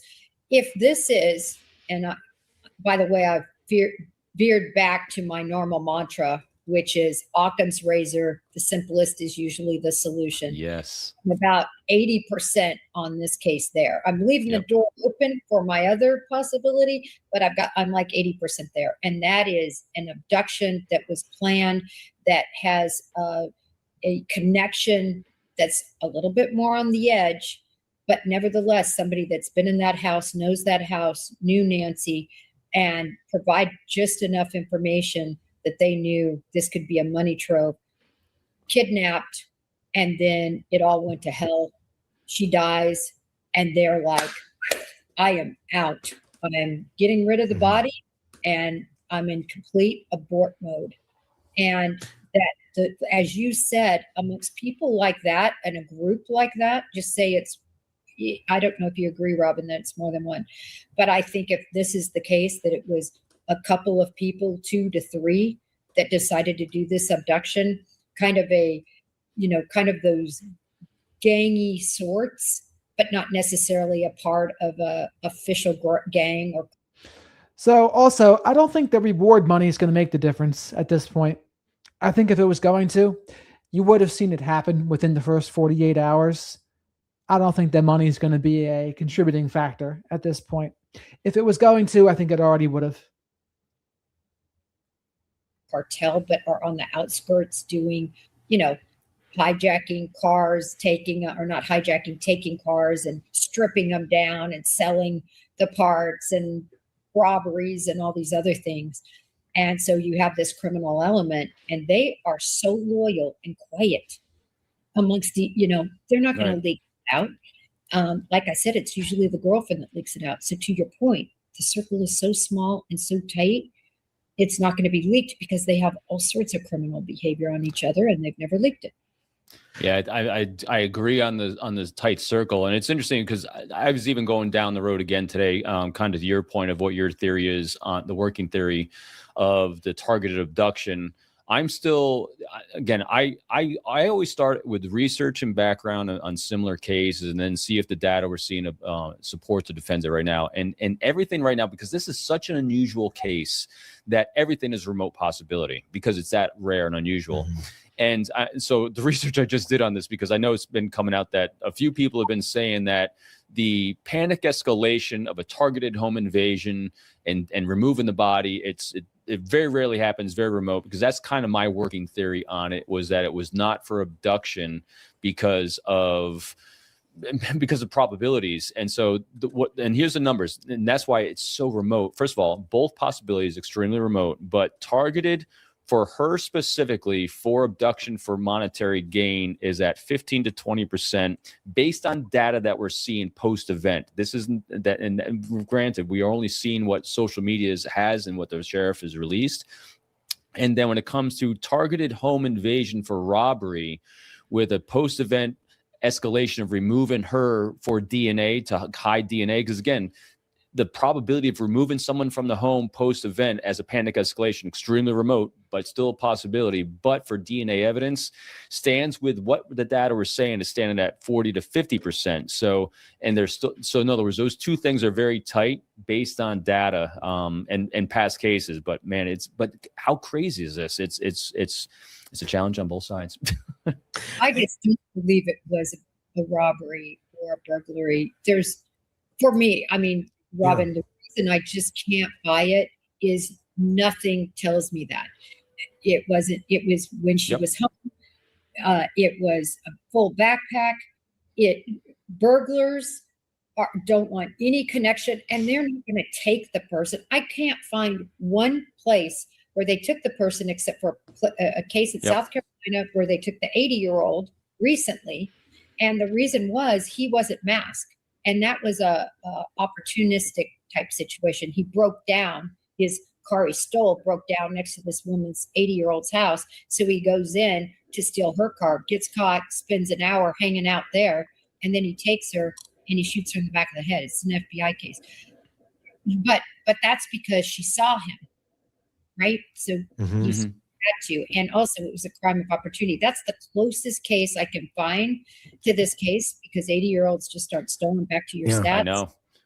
Well, I mean, we also don't know what happened inside that house either. I mean, there is, the possibility. Yeah, the guy was masked up. No robbery, no burglary gone wrong, no robbery. They took nothing. They came for Nancy, and they got what they wanted. That's what I think.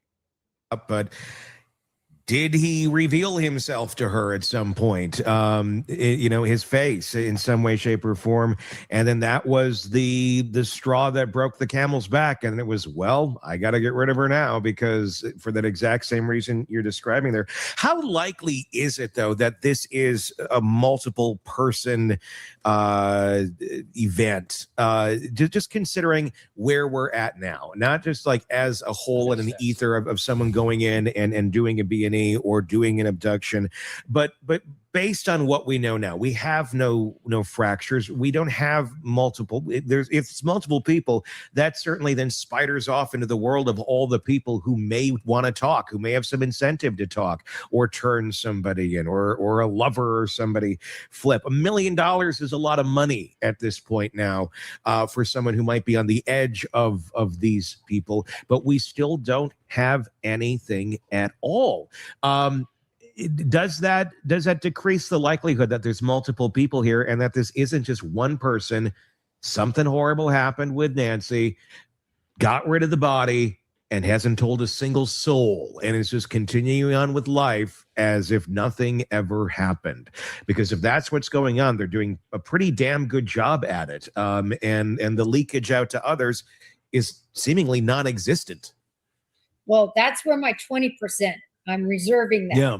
That's my Occam's razor theory, which was my first theory. And that was that this was about a retribution. This was a reckoning. This was personal. This was somebody who would have stalked Savannah, knew Savannah, wanted to be known by Savannah, and was either not really disparaged, but just ignored. The fantasy of sort of being closer to her than this person was. If that is the case, which it could be, I mean, from the book talking about the kidnapping, from all the verbiage that's used in these notes, from the fact that we at least maybe don't see anybody else on video. If you take all that together, that would have to be a single person, in my view, if it's that. But I'm just not sure anymore. First of all, I'm not even sure that other that other photo, I'm not sure that that's not another person. I know the source saying it's a different day. And I hate to be so, Robin, you got to tell me what you think about sources, because FBI sources are so different. We have to vet them. And if they don't come up with usable knowledge, we boot them in 2 seconds. FBI agents have amazing sources, because guess what? That's a third of what we're evaluated on our. It's really the only thing. It's probably in your world. In my criminal world, I'm evaluated, of course, on my investigations, but then on my intelligence. I bet you on your side it was greater on the intelligence side. Much more so, yeah. And then the vetting we had to go through for the sources, and we had to go through the validation unit. It was a real pain in the ass to get quality sources on board to give us that information. And to the points on all these things, that's why it's such a challenge. And I'm glad you're holding out 20%. I'm holding out my 20% on the different things as well. And I'll get back to Tony's original question on the numbers on this and potential other people being involved, because there's probabilities based on that. But the challenge in this is there hasn't been leakage of information or data, other than someone saying this about a photo or not a photo, another person. So here's what the stats are saying: if it's a home invasion that went sideways with an escalation, it's a higher probability it was a solo act. If it's a targeted for abduction, there's a higher probability of 2 or 3 people involved, but then you wouldn't know them if it's a tight circle. So killing / abduction, more likely to be more than one. I don't think we've heard Robin say that before, but I do think it was more than one person. And again, it could have been an abduction at first with the intent to kill later. I don't know. I can't decide if I think that cough on the front step makes me think she was probably alive coming out the steps, though. For how much longer, I don't know. Those things are kind of depends on what they think the theory is. And those are really the 2 major working theories. And there's just so little data to support either one of them, except on the abduction side or a retribution side. In most of the cases, you have some sort of leakage. And if it's a stalking case, there's always a digital footprint. There's journaling. There's leakage. Now, granted, Savannah is a very public figure and, probably gets hate mail or whatever, and typical stalkers that a lot of public figures get. But there just hasn't been any standouts that law enforcement have been able to say, at least, that they've locked onto. So both sides are kind of coming up dry with like 20% of this or 20% of this. And I think that's why they're going down both these roads, which makes it challenging for law enforcement, because you don't have a major one filter that you're going down. They have to maintain 2 filters of 2 really main leading possibilities. Is that what you're seeing, Jen? So for me, again, I have completely locked out the burglary gone bad. Okay. Home invasion gone bad, whatever we want to call it, just because working those cases. I totally agree with Jen here. I've ruled out completely burglary gone wrong. These are smash and grabbers. They're in 7 seconds. They're in, they're out. They kill the person, they leave the person. I literally can't think of a case where they took the person in something like that. So just personally for me, I've got that as 0.1%. Mm-hmm.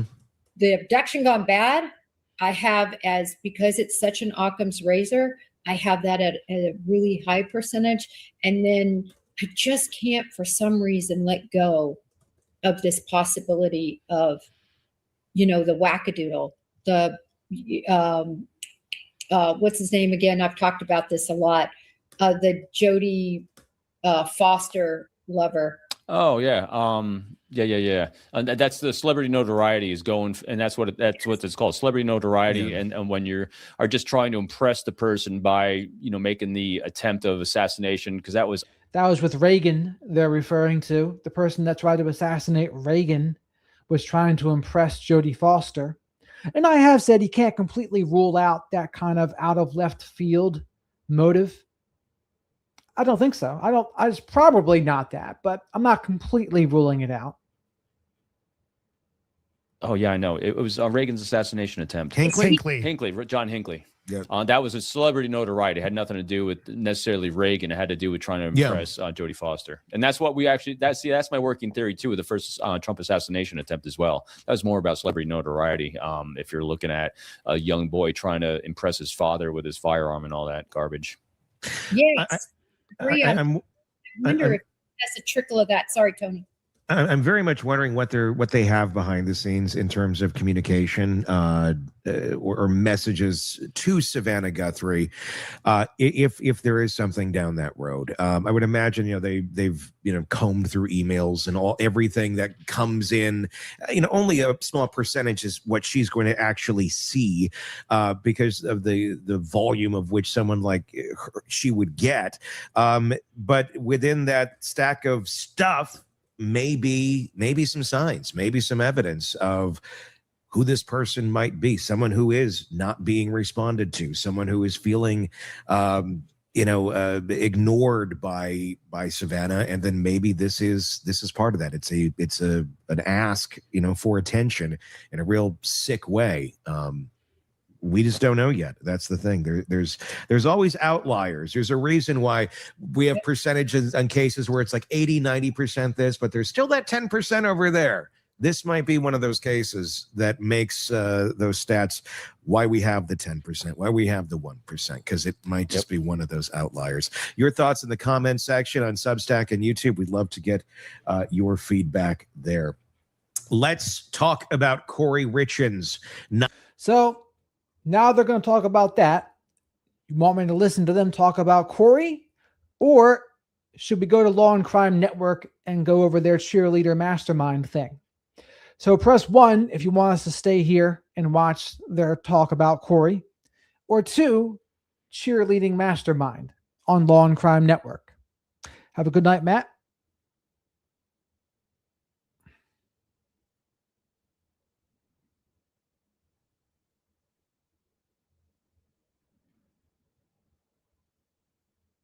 Stoned. So it looks like people want to see the Law and Crime master or the cheerleading mastermind. So that's what we'll do.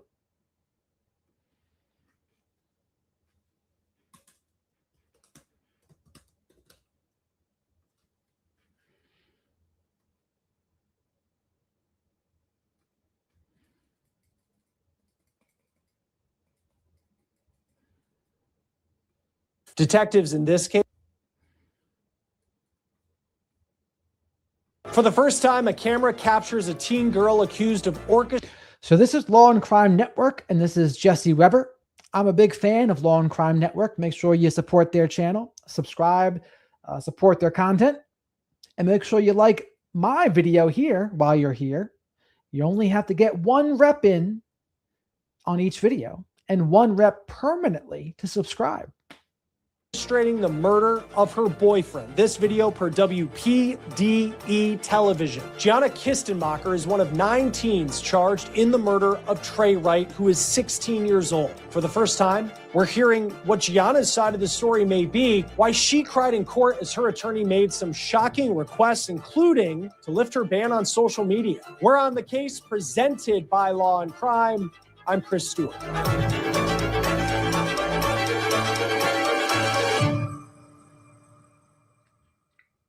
The people closest to Trey Wright have told us that he was someone who was full of life. He was life of the party, and he was also just a great friend. And that's what makes this story so heartbreaking, is the alleged betrayal. And this is Chris Stewart, not Jesse Weber.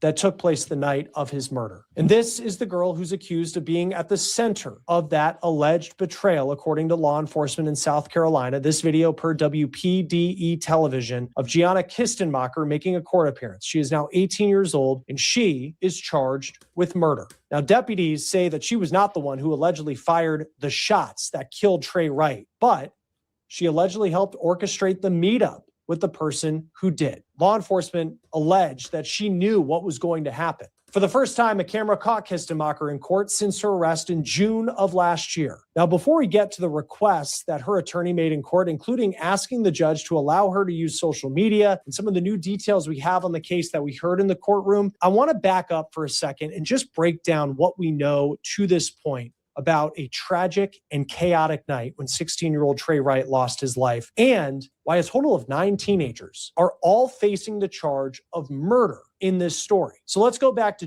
This is a wild story. I honestly don't know much about this yet, but I'm learning. June 24th, and that's when a call came in around 11:30 at night to the Florence County Sheriff's Office in South Carolina. Deputies needed to respond to a shooting, and they needed to get there fast. When they arrived, they found 16-year-old Trey Wright. He was fighting for his life. He had been shot. As soon as I came out the doors, he was already lying in the middle of the road. My dad was over top of him. He wasn't really performing CPR because he had seen that Trey got shot kind of where his lungs were. That's one of Trey's closest friends. He actually lived with her family for a period of time. And she told me that she and her dad were trying to save Trey when deputies arrived. In that moment, all I could do was just go to Trey's side.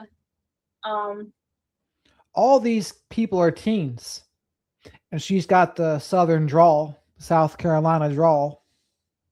He was gurgling and mumbling like he was trying to talk, but I had to kind of tell him that he was okay and everything was going to be okay, that he didn't need to try and say anything. He just needed to try and breathe and stay awake for us. Trey was rushed to the hospital, and that's where he was pronounced dead. Court records describe what was a chaotic scene on the night Trey died. People crying and screaming, a young boy losing his life. Detectives in this case, they've cast a wide net. And right now, 9 teens are facing charges. And not just any charges. They're all facing the charge of murder, including the youngest suspects who are 15 and 16 years old. 2 of them, 2 of the 9, have not been named publicly because they're still juveniles in the court system. But again, all of them are facing that top charge of murder. This is the one who authorities say pulled the trigger. His name is Devin Raper. And at the time of this recording, he is the only one still being held without bond in jail. Raper and Wright. What a name. Raper? Followed each other on social media. And that close family friend told us that they were much more than just social media pals. They were friends in real life, which is just so incredibly heartbreaking. They were new friends. They would go to truck shows in Myrtle Beach. They didn't know each other for a long time, but they did hang out. Detectives say the night of Trey's murder, the 2 of them were at odds. And they were at odds over a girl. And that girl is the one who we just talked about making her court appearance. The girl who is charged with murder in this case. She is accused of orchestrating what happened to Trey Wright. Her name, Gianna Kistenmacher. Trey's friend told me that Gianna actually remained on scene that night after Trey was shot and deputies arrived. But she did tell me that she found something suspicious about how Gianna was allegedly acting on scene. Had you ever met Gianna? That Chris interviewed her also. night was the first time I'd ever met her. And again, I know there's things that you can say and you can't say. I mean, but she was still on scene. I guess like you saw her there when you went outside. Yes, sir. She was still on scene. She stayed on scene till he went to the hospital, and then she went. Being from New Jersey, I'm just like so not used to people saying and being polite to people like sir, ma'am, miss. You don't hear that here.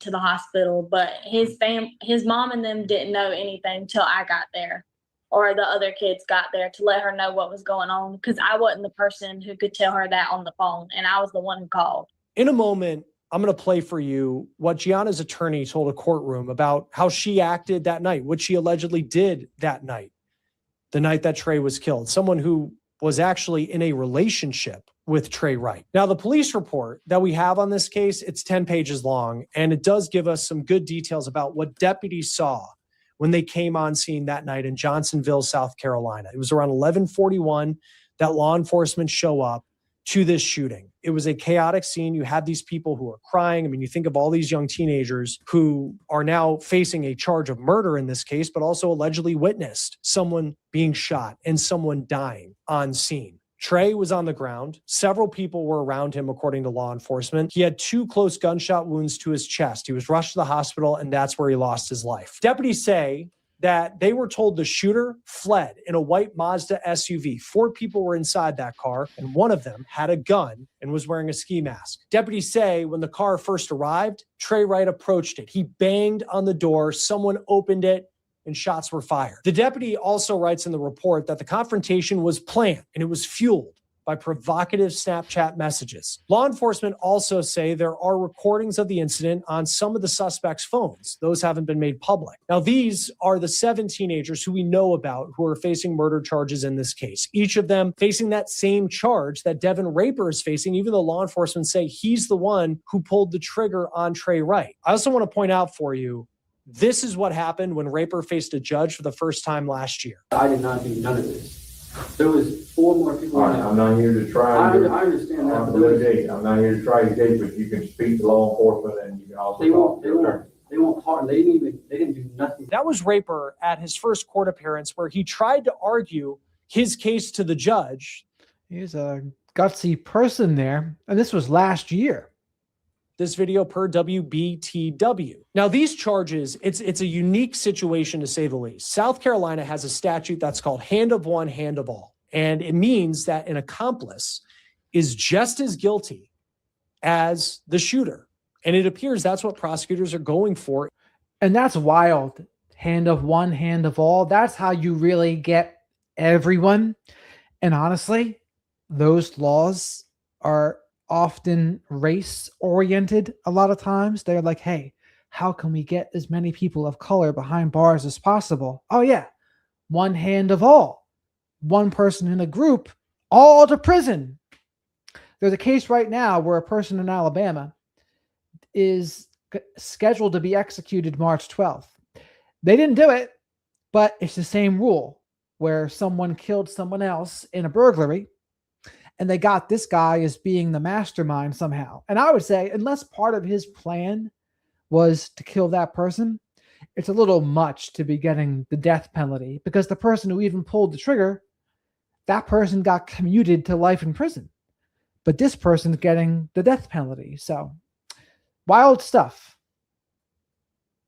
In this case, they have said that they are pushing for the youngest suspects to be tried for adults as well. So those 2 people in the juvenile court system, prosecutors want to see them tried just like everyone else in this case. Now, murder is perhaps the most serious charge that we have as a society, right? And facing a murder charge, so many of us, if we were even rumored to be facing that possibility, it would be emotionally crushing, you would think. But then I want to show you what these 2 allegedly did on social media. These are suspects, 17-year-old Braylon Thompson and 17-year-old Jaden O'Clair, both now out on bond. They were granted $20,000 bonds. Court records show they bonded out the same day. We found this picture of a Snapchat post that was made by Thompson of him and O'Clair outside the Florence County Detention Center. It shows the 2 of them posing. You see O'Clair throwing up a peace sign, Thompson with his finger in his mouth showing off his teeth like he's got a grill in. The caption, I'm free, with a racial slur. And I'm not going to say it, but it begins with the letter N. I reached out to the Florence County Sheriff to see if they were aware of this post, and they told me that they were aware. Now, the other suspects facing charges, 18-year-old Hunter Kendall, 17-year-old Sydney Kearns, and 18-year-old Corinne Belviso. Detectives say they brought Raper to the scene allegedly, and they allegedly knew that night that he was armed. And they knew, allegedly, that there was going to be a violent confrontation with the victim. All of the suspects but Raper were granted bond in this case, and they are out as this case. I mean, if you're in high school, though, I would think you think of violent confrontation, you think of fight. Do you jump usually to, oh, this person's going to kill them with a gun? I would think not, but I'm not sure. Cases moving forward, and that includes for Kistenmacher, who made a recent court appearance in South Carolina. This is video per WPDE television. Now, you remember what Trey's friend told us about the night of his murder and how she allegedly felt Kistenmacher was acting on scene. Here's what Kistenmacher's attorney said in court. She tried to drive to the hospital to be with him. Her car had a flat tire. She actually rode with the aunt, I believe, of the victim to the hospital where she remained. Her parents met her there until they received news that. And Tim makes a very good point in the live chat that they charged them all like this. They're hoping to scare them. They'll probably say, hey, if you don't squeal on your friends, you're going to get life in prison. And so these are teenagers, and they'll probably squeal pretty quickly, and they'll figure out, okay, they'll compare all the stories and be like, okay, what's going on here? Now, again, unless they're going to try to charge them all with that one hand, one all thing. Ooh. Victim passed away. Kistenmacher was in court because her attorney wanted her bond conditions loosened. She's been on house arrest with GPS monitoring since she posted bond on July 28th. Her attorney claims that she's followed all of her bond conditions perfectly. And the only times that she's had to leave her house is to go to doctor's visits or when she goes to meet with her attorney. She's also been accompanied by her parents on those visits. Now, according to WPDE, the attorney went on to say, during this court hearing, quote, the GPS monitoring is very expensive. What she desires to do is to be able to leave home for the purpose of work to help contribute to the cost of her record of representation in litigation. She has no access, has not had the access where she violated this condition. She has no access to social media. She is asking how she has access without the ability to post. That's a part of our request today. But so with her, how is she the mastermind? Did she tell the other dude, oh, kill him? Kill the person that's fighting me or fighting over me? Like what? How does that even make sense? But essentially, based on those factors, she has not violated the bond. She is fully cooperating with the state, including the proffer agreement that she has no prior criminal record. She has no risk of flight. She is not a substantial danger to the community, and she does wish to contribute to the cause of her representation in litigation. I'm asking to remove the house arrest. I'm asking the court to remove GPS monitoring and to remove no access to social media, prohibiting her from posting. Under the circumstances, she will continue to cooperate as her stated intention. Now, this is how the prosecutor responded to that. He said, quote, these individuals have traveled from Horry County to Johnsonville, knew without a doubt they were traveling there for some sort of violent confrontation. There's no escaping that. There are differing opinions inside both those vehicles, whether at the time that they arrived, that they knew the shooter was in possession of a gun. However, they knew he was in possession of the gun just before leaving. They saw him firing a gun at one location, and then there was an altercation that was captured on video. Judge, on cell phone video that shows they placed the Johnsonville group, including the victim, in the case on FaceTime, and the shooter actually produced a gun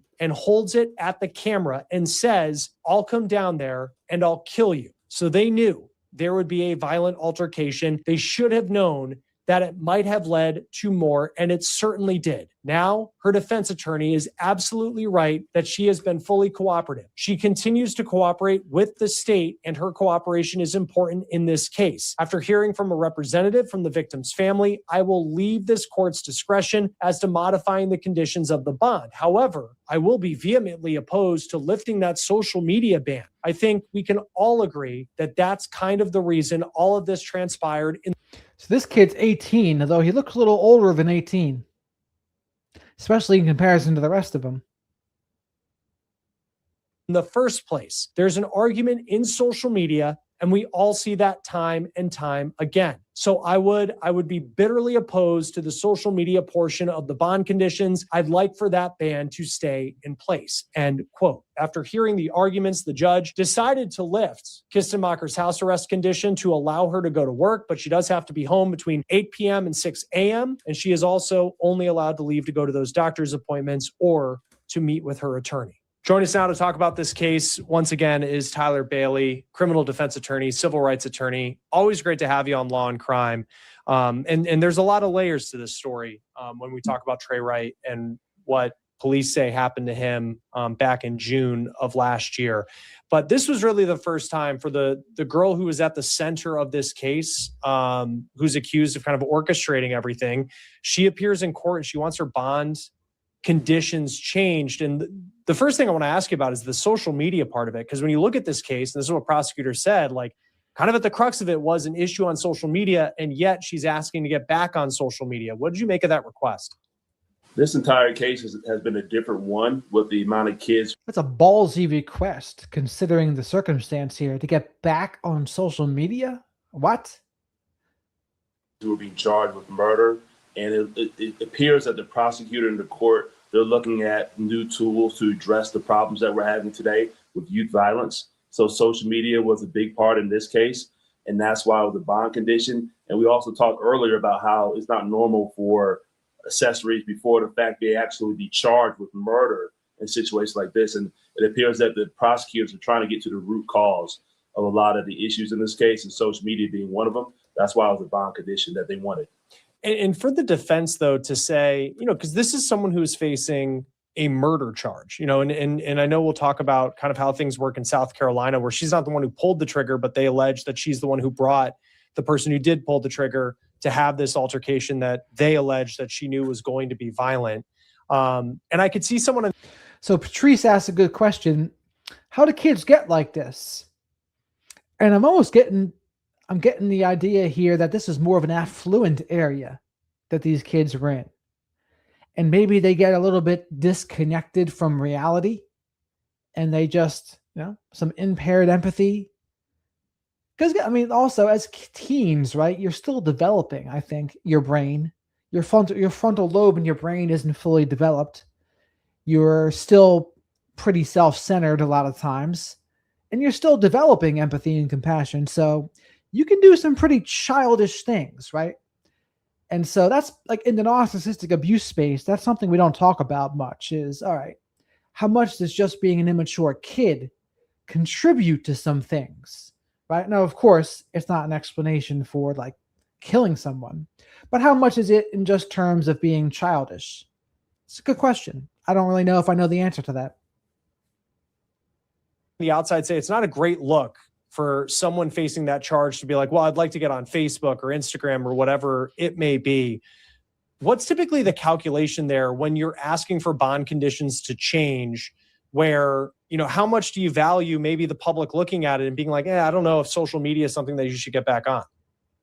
I think this may be one of those situations where the defense lawyer and the client may have had a difference. This is a young person who likes to be on social media. It probably was a big part of her life, as it is a part of countless people's lives across the world at this point. And it's not the best look because it makes you look essentially spoiled, like you're asking for a luxury. And yeah, it does make her look spoiled, doesn't it? Kind of reminds me of Cruel Intentions, the movie. Somebody lost their life. But here, the defense lawyer asked that her client be allowed to get back on social media. I probably wouldn't have wanted to ask that, but at the end of the day, lawyers have to zealously represent their clients, and the client, she may have really wanted to get on this. Unless you're trying to make some money to pay your legal fees for GPS monitoring. And yeah, taking your life is not something I'm excusing at all. That's a different league. I'm more talking about how people might act a little bit narcissistically when their brain is still developing. Now, does that mean everyone's going to be abusive? Absolutely not. But people might be more selfish and have their empathy still developing. And how does that look? I'm not sure. I'm not sure how that looks and how many people when they're teens, when their frontal lobe is developed, do they truly kind of grow up? It's a good question, right? And I guess we're not talking about full-blown NPD. We're talking about lower scale people. Off of social media. That's the only other legitimate reason I could see for her need to be on it. But there's nothing in the record that shows she has a history of making, money from her social media handles. And for people who are just kind of getting started in understanding this case that's been going on since last year, and you have these 9 teenagers, we know 7 of their names, 2 of them believe are still in the juvenile court system, but they're all charged with murder. They're all facing the same charge as Devin Raper, who's the one who's accused of firing the shots that killed Trey Wright. What is the statute when you explain in South Carolina of how this works, where someone who may have been aware that an altercation could occur could actually be facing the same charge as the person who fired the shots that killed the victim in this story? Generally, in South Carolina, we have a theory called the hands of one is the hands of all. So one person who's actually the trigger person here, but the associates, friends who assisted him in getting there, whether providing transportation, location, they could all be charged with the same crime as the actual perpetrator. Is often seen in cases like gun possession, if a gun is in the vehicle, or drugs and being in the vehicle. It's not often that's used in a situation like a murder in this case, but the prosecutors here charge. And me personally, regardless of who it is, I'm not really a fan of that hand of one is a hand of all, because there's probably people pleaser teens that get dragged along, and people pleaser adults for that matter, who get dragged along in some of these things, and they just don't have the assertiveness to speak up and say, stop the car, get me out. and then those people get the same penalty for being a people pleaser. It's like, oh my God. Doesn't sit right with me. Most of the teenagers involved with murder actually the same as the perpetrator. And it seems to be that they're trying to get ahead of some of the problems that we're seeing with youth violence, gun crime amongst younger people. And then you got the social media aspect of it between some of the FaceTime videos, social media contact. And it looks like kids not taking these things seriously, but you have somebody who lost their life and the court showing everybody involved that this is serious and needs to stop. When someone applies, like in this case, a prosecutor using a particular statute where it's typically not used, but you can maybe see where they're going for in this.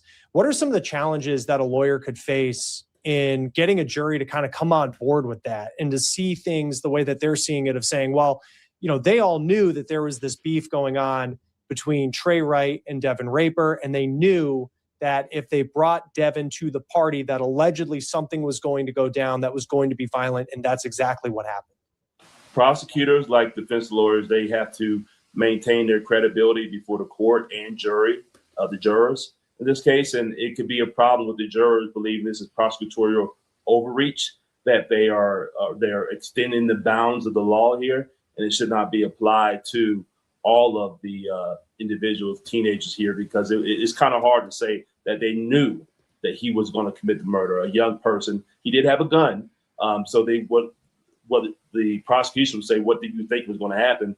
But there's nothing to show that these kids or young teenagers knew exactly what they're going to do, and if he had a history of being involved in shooting. So, yeah, to say the rest of the kids knew that the person was going to be killed, I think that's a little much. Again, you probably think it's a fight. It's probably what you would think. I wouldn't think you'd think, no, he's going to kill them. But that's just me.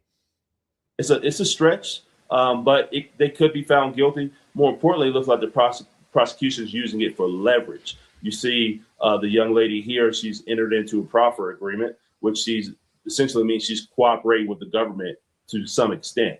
I wouldn't be surprised if a lot of the others are enter into proffer agreements and they're charged with accessory before the fact, and the murder charges are ultimately dismissed by the prosecution.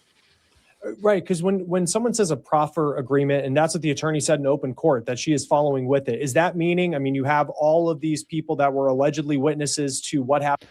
So when the parents are affluent, what do you see? There's a little bit more of maybe a narcissistic attitude in an affluent place. They teach their kids that they're better than other people. That does happen a little bit. Not every time, of course, but I do see it, where there's some affluent families that teach their kids, well, you want to stick to your social class, son or daughter. You don't want to be getting with the poor riffraff. You're better than them. They're not like us. And you see this take many forms, but it does happen. I'm not saying it happens in every affluent family, but it does happen in some. And that kind of can develop like a callous attitude and a superior attitude. I do see that. Happened to Trey Wright, that she could, pretty much helping law enforcement understand what happened and build a case and potentially testify down the road? That's 100% correct. You're sitting down with law enforcement. You essentially are waiving your Fifth Amendment right against self-incrimination. You're talking to the prosecutors, law enforcement about your involvement, what you know. You have to be completely honest and forthcoming with the prosecution. They take that information and they can use it against you or others. But for part of the proffer agreement, if you ultimately cooperate, they could decide not to prosecute you. They could lower the charges and they could use that information to prosecute others. And when you look at this case, because, you have one person, and as much as the law says, you're just as guilty as the person who pulled the trigger, he is still being held without bond. She and the 7 others are all out on bond. And like for her, she's able to go to work. She's able to go to doctor's appointments. She can meet with her lawyer. She has her freedom to an extent compared to waiting out a trial in the county jail, where it still seems like the others that are charged with murder but aren't the ones who fired the shots, that they're not really being treated the same way as when you typically think of what a murder suspect goes through in the pretrial process. Yeah, the court can recognize and distinguish the difference between the accessories versus the perpetrator. So that's why they were able to get bond. They have different conditions of their bond. You see here, even the ask about being on social media shows, and the court was inclined to hear it, but ultimately ruled against it, that the court can tell the difference, just like jurors will be able to tell the difference between the actual shooter and somebody who participated in a lower capacity. So although the prosecutor... So the ringleader they're all charged with murder right now, not conspiracy for murder. So that's part of the hand of one is hand of all. And I mean, how does this happen? Well, as Dr. Salerno and I have spoken about, narcissistic traits, they get rewarded in our society. And I mean, the more narcissistic traits are rewarded with financial success, short-term mating success, just evolutionarily speaking, what are you going to see more of? You're going to see more narcissistic traits. So as long as it gets rewarded, you're going to see more of it continue. And that's a simplistic explanation, but it's also very true. It has charged them all. The record is showing that the decision makers, right now the only decision maker is the judge regarding things like bond.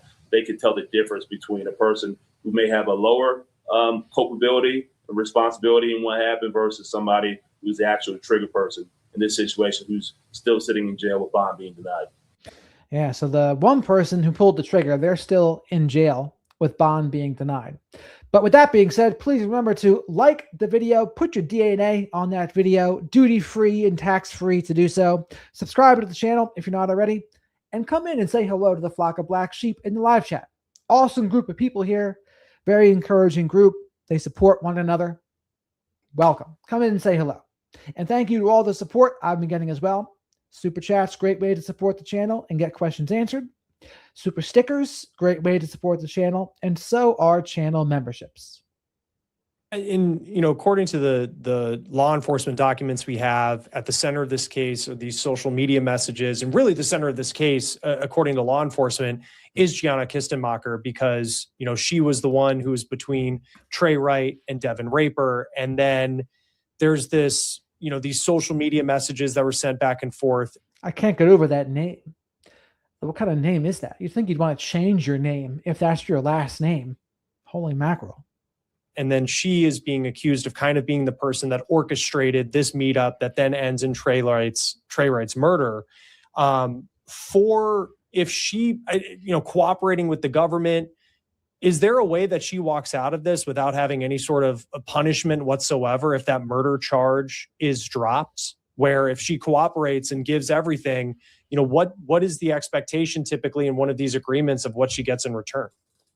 I don't think there's going to be any situation where all charges are dismissed and she walks away as if nothing happened. If that was the case, it really would set bad precedent for what this prosecutor's office has done by charging them all with murder, simply to dismiss serious allegations against the young lady here and the others who may be involved. I do see there's possibly a situation, given their young age, if the murder charges are dismissed, if they're charged with being accessory, before the fact and providing assistance to Draper, who ultimately did the shooting here, then they could possibly get probation.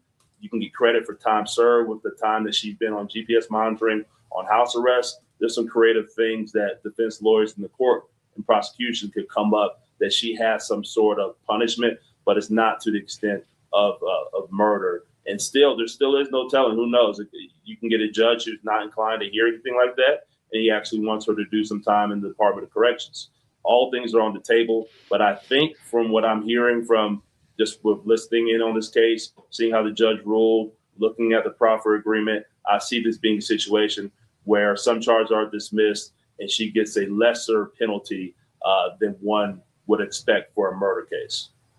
When you look at cases where this statute is typically used, I know that this is a unique situation. I mean, how likely is it for the people who are not those who fired the shots, where if they, go down the path where they're at trial, or even if they take a deal, like the likelihood that someone could walk away?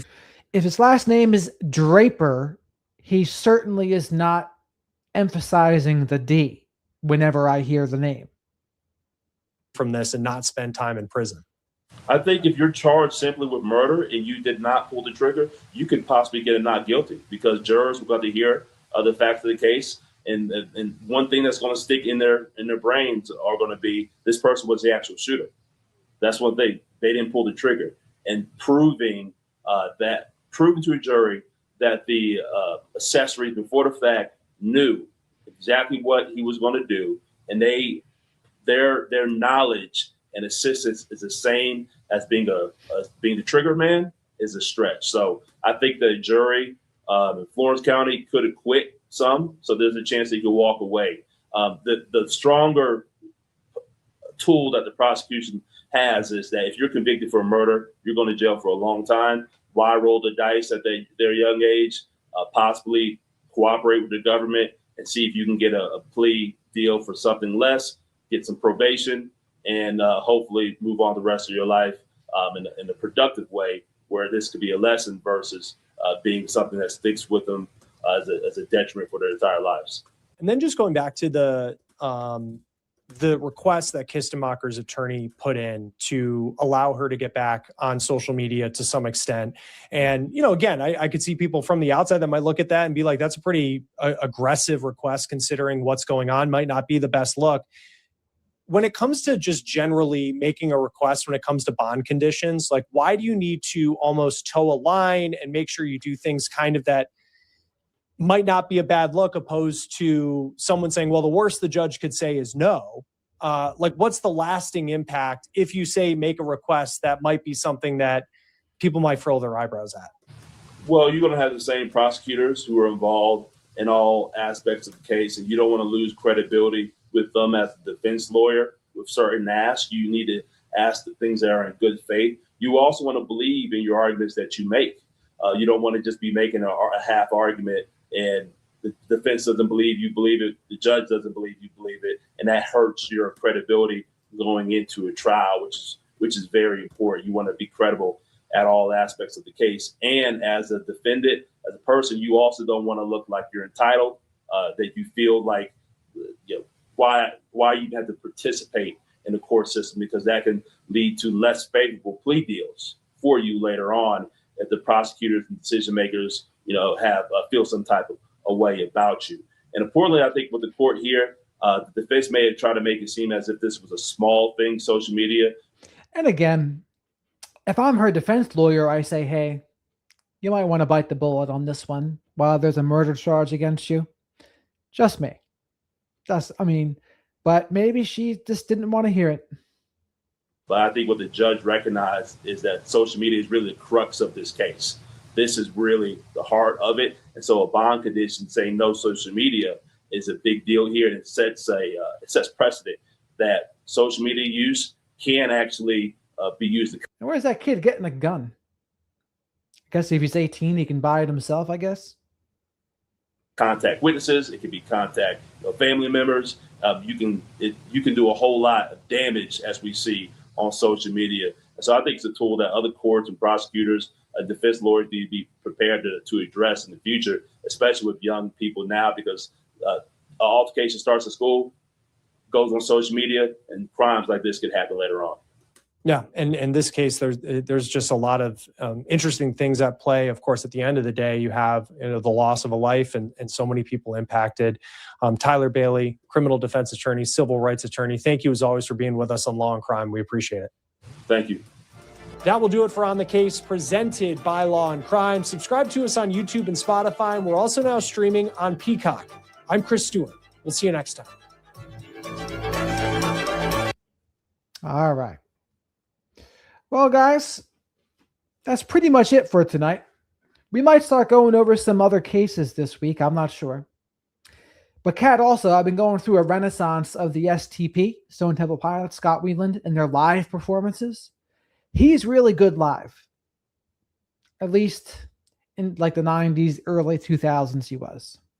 But of course, he passed away, 10 years ago now? Holy mackerel. Uh-oh, Kat doesn't like STP. Doesn't like that version of the grunge. I like all of the grunge. Although I don't know if I'd consider STP grunge. But Alice in Chains, Nirvana, Soundgarden, Pearl Jam. I don't know if I consider Soundgarden grunge. I guess maybe it is. You got it, Tony. Oh, the soup pit. Okay. Just making sure, Cat. Yeah, I mean, Scott Weiland, he died a while ago now. OD. I mean, the guy from Pearl Jam, Eddie Vedder, he's the last lead singer alive. Chris Cornell, Kurt Cobain, Lane Staley, Scott Weiland, all gone. Of all those vocalists, Lane was the most powerful. Then he lost it because of drugs. Chris Cornell was the second most powerful. It was a great era of music, the 90s. The 60s through 90s was a classic era. We'll never have one like that again. And even today, I was listening to The Cure's Just Like Heaven, and when you go to 26-second mark of that song, it's almost like a time machine as that guitar riff hits. Holy mackerel. You go back into time.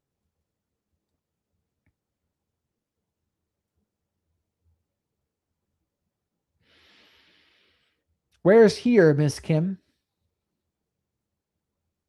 Oh, Chester. Chester is probably one of the last great frontmen, or at least vocalist. I don't know how much of a frontman he was, but he's definitely a great vocalist.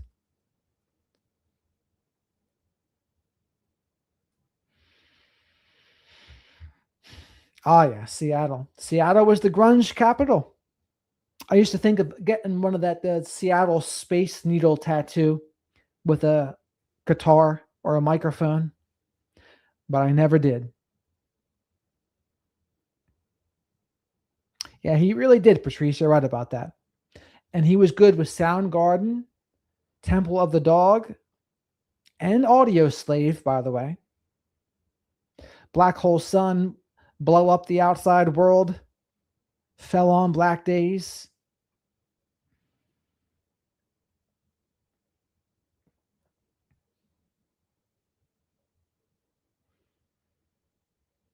Ah, there you go, D. Ah, Sweet Caroline's still here. Thank you so much, Sweet Caroline. I hate being late, working day shift in the withdrawal unit. The withdrawal unit, ooh. Do you work in an addiction facility, I'm guessing? That's rough work. I used to do that too, Sweet Caroline. Thank you so much for that. I used to work in a drug and alcohol rehab for teens, but there wasn't a withdrawal unit there. What would happen is, if they had to detox you, they detoxed you before this place, and then they brought you there. And some people were there for months. They lived there for months. Holy mackerel. Yeah, Sweet Caroline's the best. Indeed I am, Lisa Mitchell. Indeed I am. I like all the classic rock, though, and older school music. I was an old soul being born in 1985, so I liked music older than me, even though I'm getting older now myself. So yeah, Sweet Caroline, you know. The teens, though, it's a hard job because with addiction, they have to want it. And there's also so many other variables. They have the mental health variable. There's just so many things going on. Cobain's mom was a year. Exactly right, Animal. I'll be 28 for life. You've heard of the Forever 27s, but now you're looking at a Forever 28. Oh, okay, Miss Kim, I got you. You know, I've still talked to people. There's a person I know that her birthday is today, and she used to go to that place. I'm a big Tool fan. I guess I would consider Tool. Do you consider Tool grunge? Borderline, right?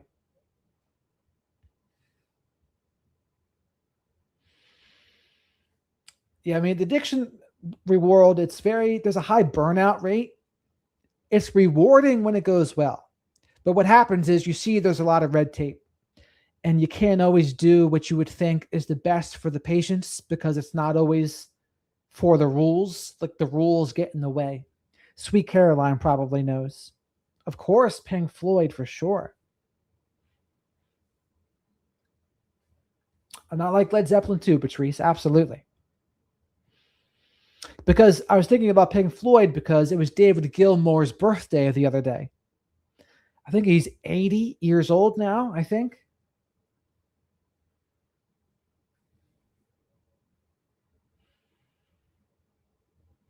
I didn't know Prince was part of your faves, Kat. I didn't know that.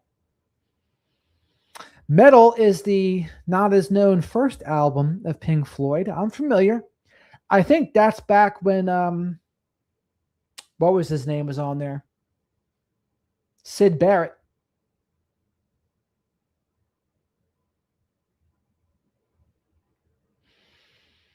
We'll see who's going to prison of those teens. Probably the person that pulled the trigger. I don't know about the rest of them. Hello there, Dana. Welcome. We went over Brian Etten, Maureen, and Jim Clemente. They had a good talk. Then we went to Tony Bruschi and Jen Koffendorfer and Robin Dreek.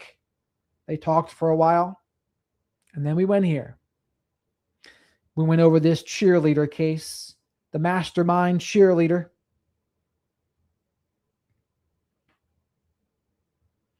And I did read Keith Richards' autobiography. That was pretty interesting. And he introduced me to Graham Parsons. In My Hour of Darkness and The Grievous Angel. And In My Hour of Darkness was the guy from SNL's favorite song. The heck was his name? The Canadian one. The Canadian from SNL. Norm Macdonald. That was his name.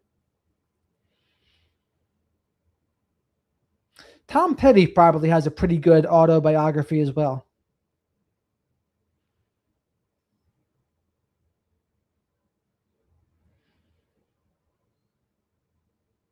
I used to have to do that, Eothadir, or however you pronounce your name. Those incident reports for the addictions. Oh, you have to document everything.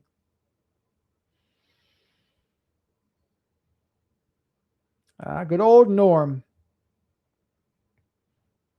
Yeah, he had cancer, right? And then he released a comedy special after he died. He was classic, though. Norm Macdonald was classic.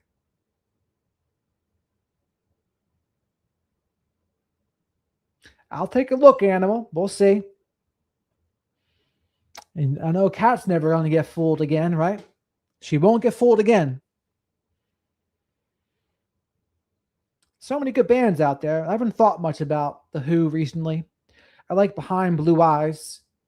Some people say that song is about a narcissist, by the way. Pete Townsend. Kind of like a narcissist playing the victim.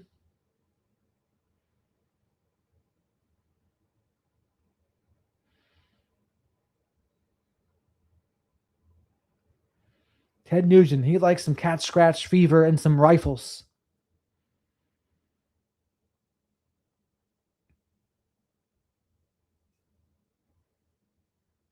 And Baba O'Reilly will always remind me of The Summer of Sam, produced by Spike Lee, the Spike Lee joint. And The Pinball Wizard.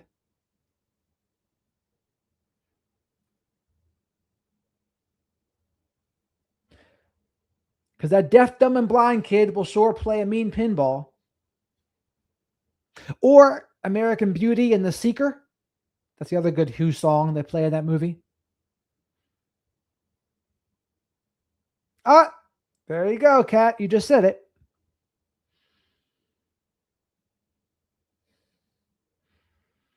Because they say they play it in American Beauty as Kevin Spacey's running.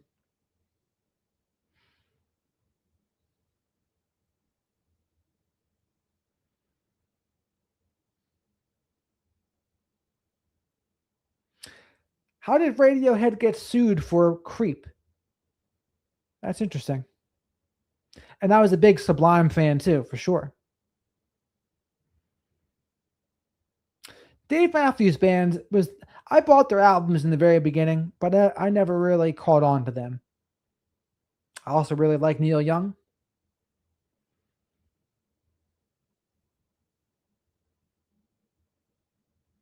And I know all the Neil Young songs.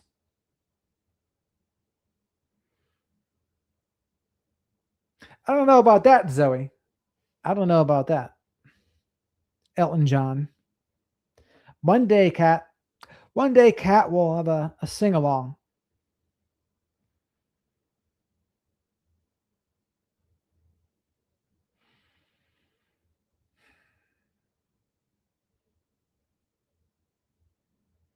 And the thing is, their front man, what was his name? What was Sublime's front man's name? I can't remember. But he died before they even got famous.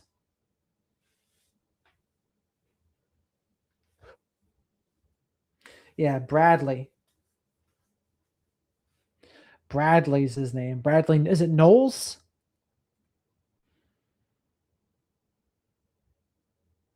You know it's Sweet Caroline. Noel. He was classic though, but he never even got to enjoy his success because he was gone. Sort of like the dude from the band that plays Hey Jealousy. That guy, he died before they got famous too. He ended his own life. And I'm a big Red Hot Chili Peppers fan too. I got a bad disease, but from my brain is where I bleed. And Christy, I do like the Eagles as well. I am not like the Big Lebowski. I like the Eagles. Gin Blossoms, that's right. That guy, he got kicked out because he was having a drinking problem. But I also think that's also what contributed to the music being more genuine. He did have the drinking problem, but then the band was like, get out of here. Hot Ham, my sister's named Chelsea, and we'd always make fun of her, and we'd sing the song, Hey Chelsea. Like, hey Chelsea. And she'd hate it, but it's really Hey Jealousy.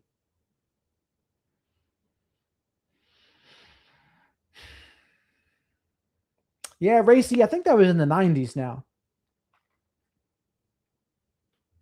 It must have been, because that's when they kind of got famous.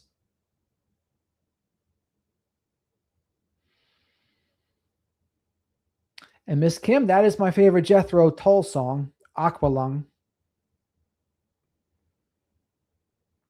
And Genesis, he sings some good songs about being in abusive relationships as well. Alanis Morissette was in a relationship with Uncle Joey and from Full House, and that's why she made the song about From Jagged Little Pill. That song, one of those songs is about You Ought to Know, is about Uncle Joey.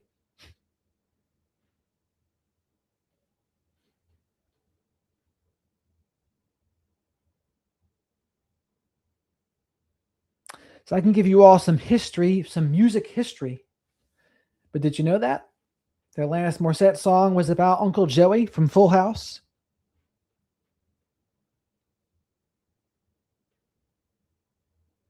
Did you forget about me, Mr. Duplicity?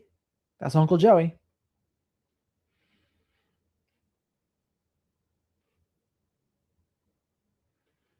That's right, Zoe. Hey, Jealousy.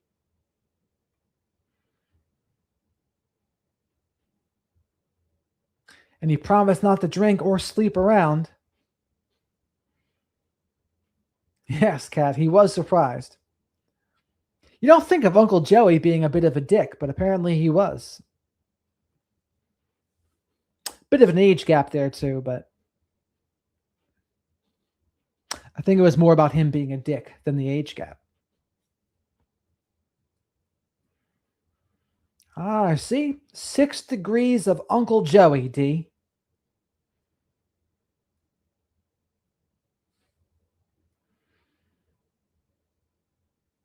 Yeah, whatever happened to Alanis? Where'd she go?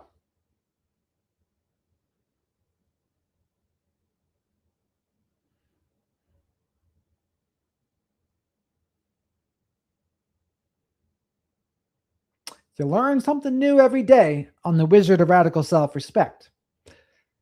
The Shepherd of Black Sheep knows much about music and music history. One of my hobbies is scrolling through YouTube songs and reading the comments. One of the things I hate is when YouTube turns off the comments, or I guess it's the music creator that does it because they don't want the controversy in the comments. But I love it when people keep the comment section open and then you can hear all the stories people have about the music. I love that. But a lot of bands now, they turn them off. And I'm like, ugh.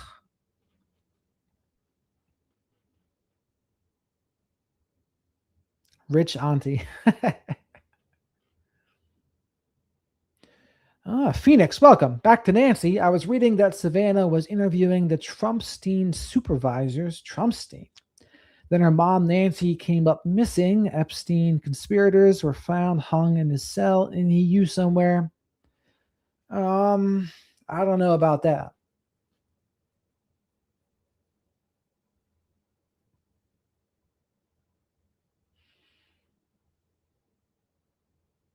Quick story about Lana Del Rey. I was staying with an author in Malibu, Cat. And then Rick Rubin and this author, they went out to dinner with Lana Del Rey. And I wasn't invited.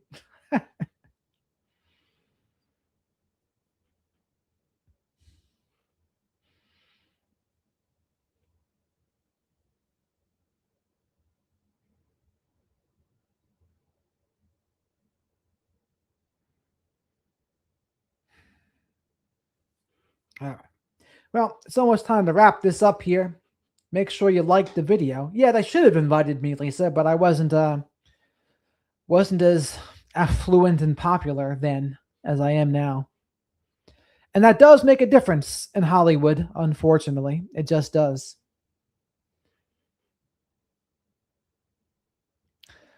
Well, Kat, between my taxi days, restaurant days, addiction days, life coaching days, all sorts. I got stories for ages. But that's all what's helped me to become like the person I am today. So there were certainly some painful times in there, but I wouldn't trade them. I wouldn't trade them for the world. Absolutely, Zoe. Let's start a campaign. Keep the comments open. Ah, thank you, sweet Caroline.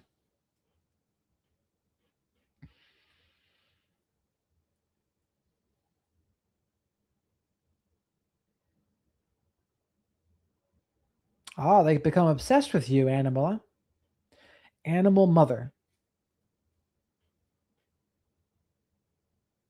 They have like a crush on you, or is it something else?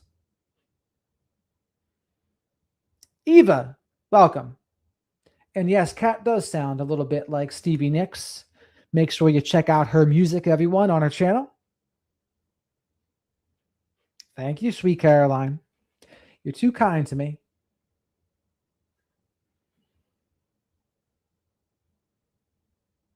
I get you.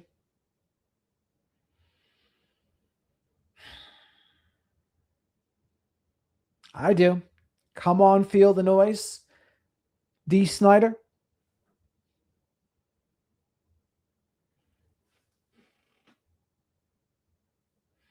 Well, Adele is one of the hardest people to sing of all because she gets the high notes. I've seen people try to sing her karaoke and they crumble. But Kat did pretty good on Adele. Adele's a very difficult person to sing. I love all of them, Chatty Cathy.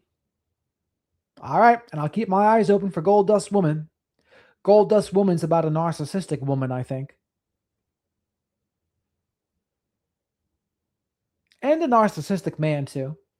Because rulers make bad lovers, better put your kingdom up for sale. It was, Eva. Always having a great day.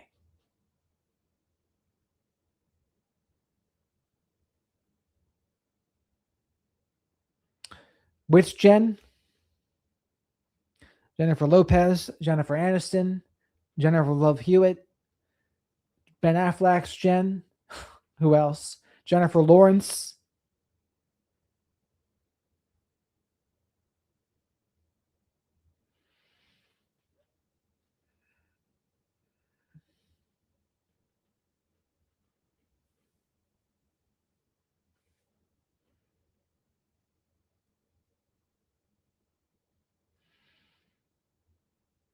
Yes, Miss Kim, that will always help you to remain humble. I've noticed if I'm ever not humble, the universe is sure to humble me quickly. And that's happened a lot. So I try not to be arrogant. Cockiness and arrogance, the universe does not like. I'm not exactly sure who. Your smaller version of my larger following. The world pretty much knows me as Baywatch, though those who know, I troll Delta and stuff. Were you there with Pamela Anderson or another season? Well, Baywatch stars are welcome here, of course.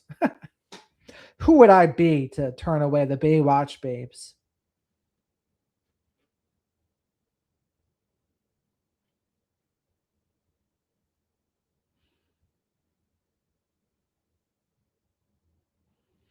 Perhaps we will find out, Lauren.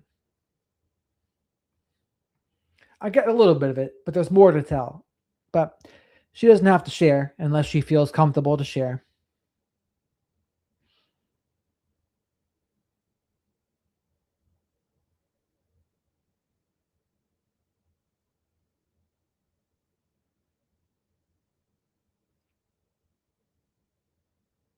I'll be there for you, like the Friends theme song. Yeah, man. We don't know. We could always be surprised, Lauren. Like I've said, the person who abducted Nancy Guthrie and maybe killed her, they could be watching these streams. I mean, that's true.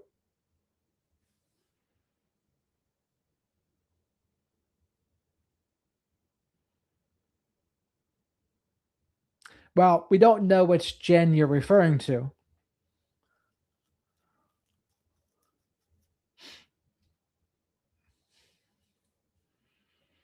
Like I said, the Baywatch folks are welcome here.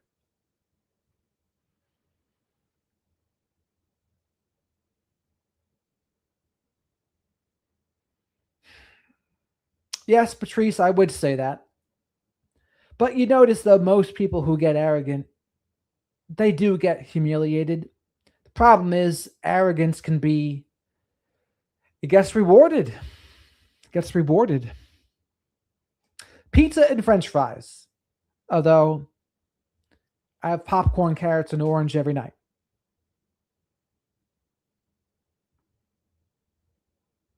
Not always, Kat. In my late 20s, I didn't.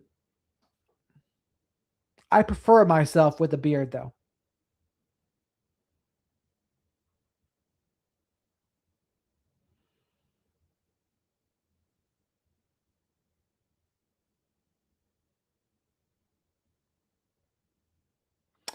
You know, that's a good question, Tim.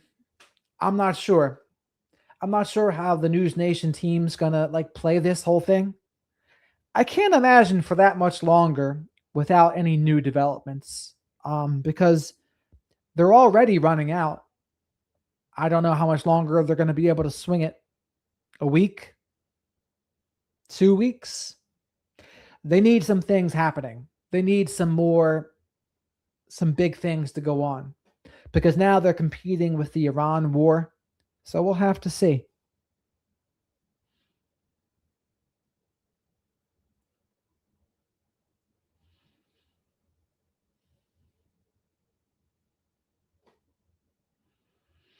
Well, even they're probably not telling us the whole story, but if they're not going to make any arrests or anything, then what they know doesn't even matter yet. It might matter later, but it doesn't matter yet. Yes, Miss Kim, that's probably also true.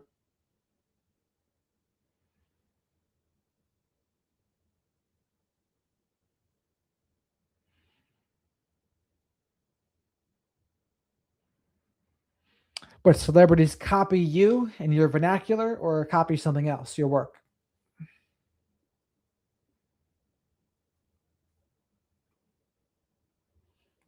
I mean, some people do that. They say imitation's the most sincere form of flattery.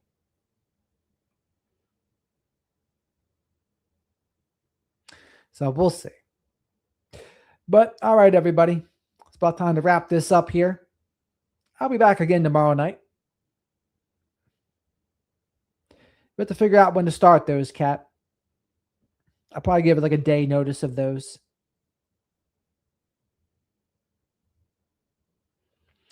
What's appalling, Lauren? The Savannah Guthrie case, Nancy Guthrie. Thank you, Eva.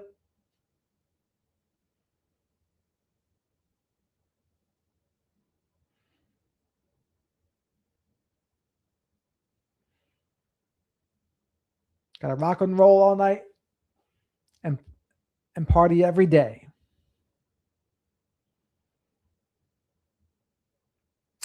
But all right, have a good night, everybody. Chatty Catty, Cat, Sweet Caroline,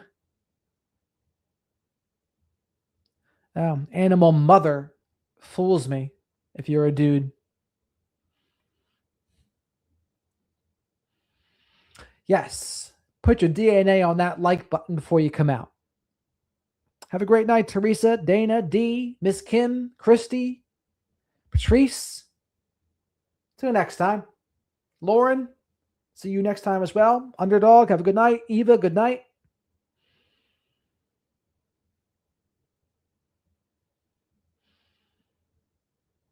Zoe, have a great night. Team Cancer, great night. Animal Mother, over and out. Tim, you have a great night as well, sir.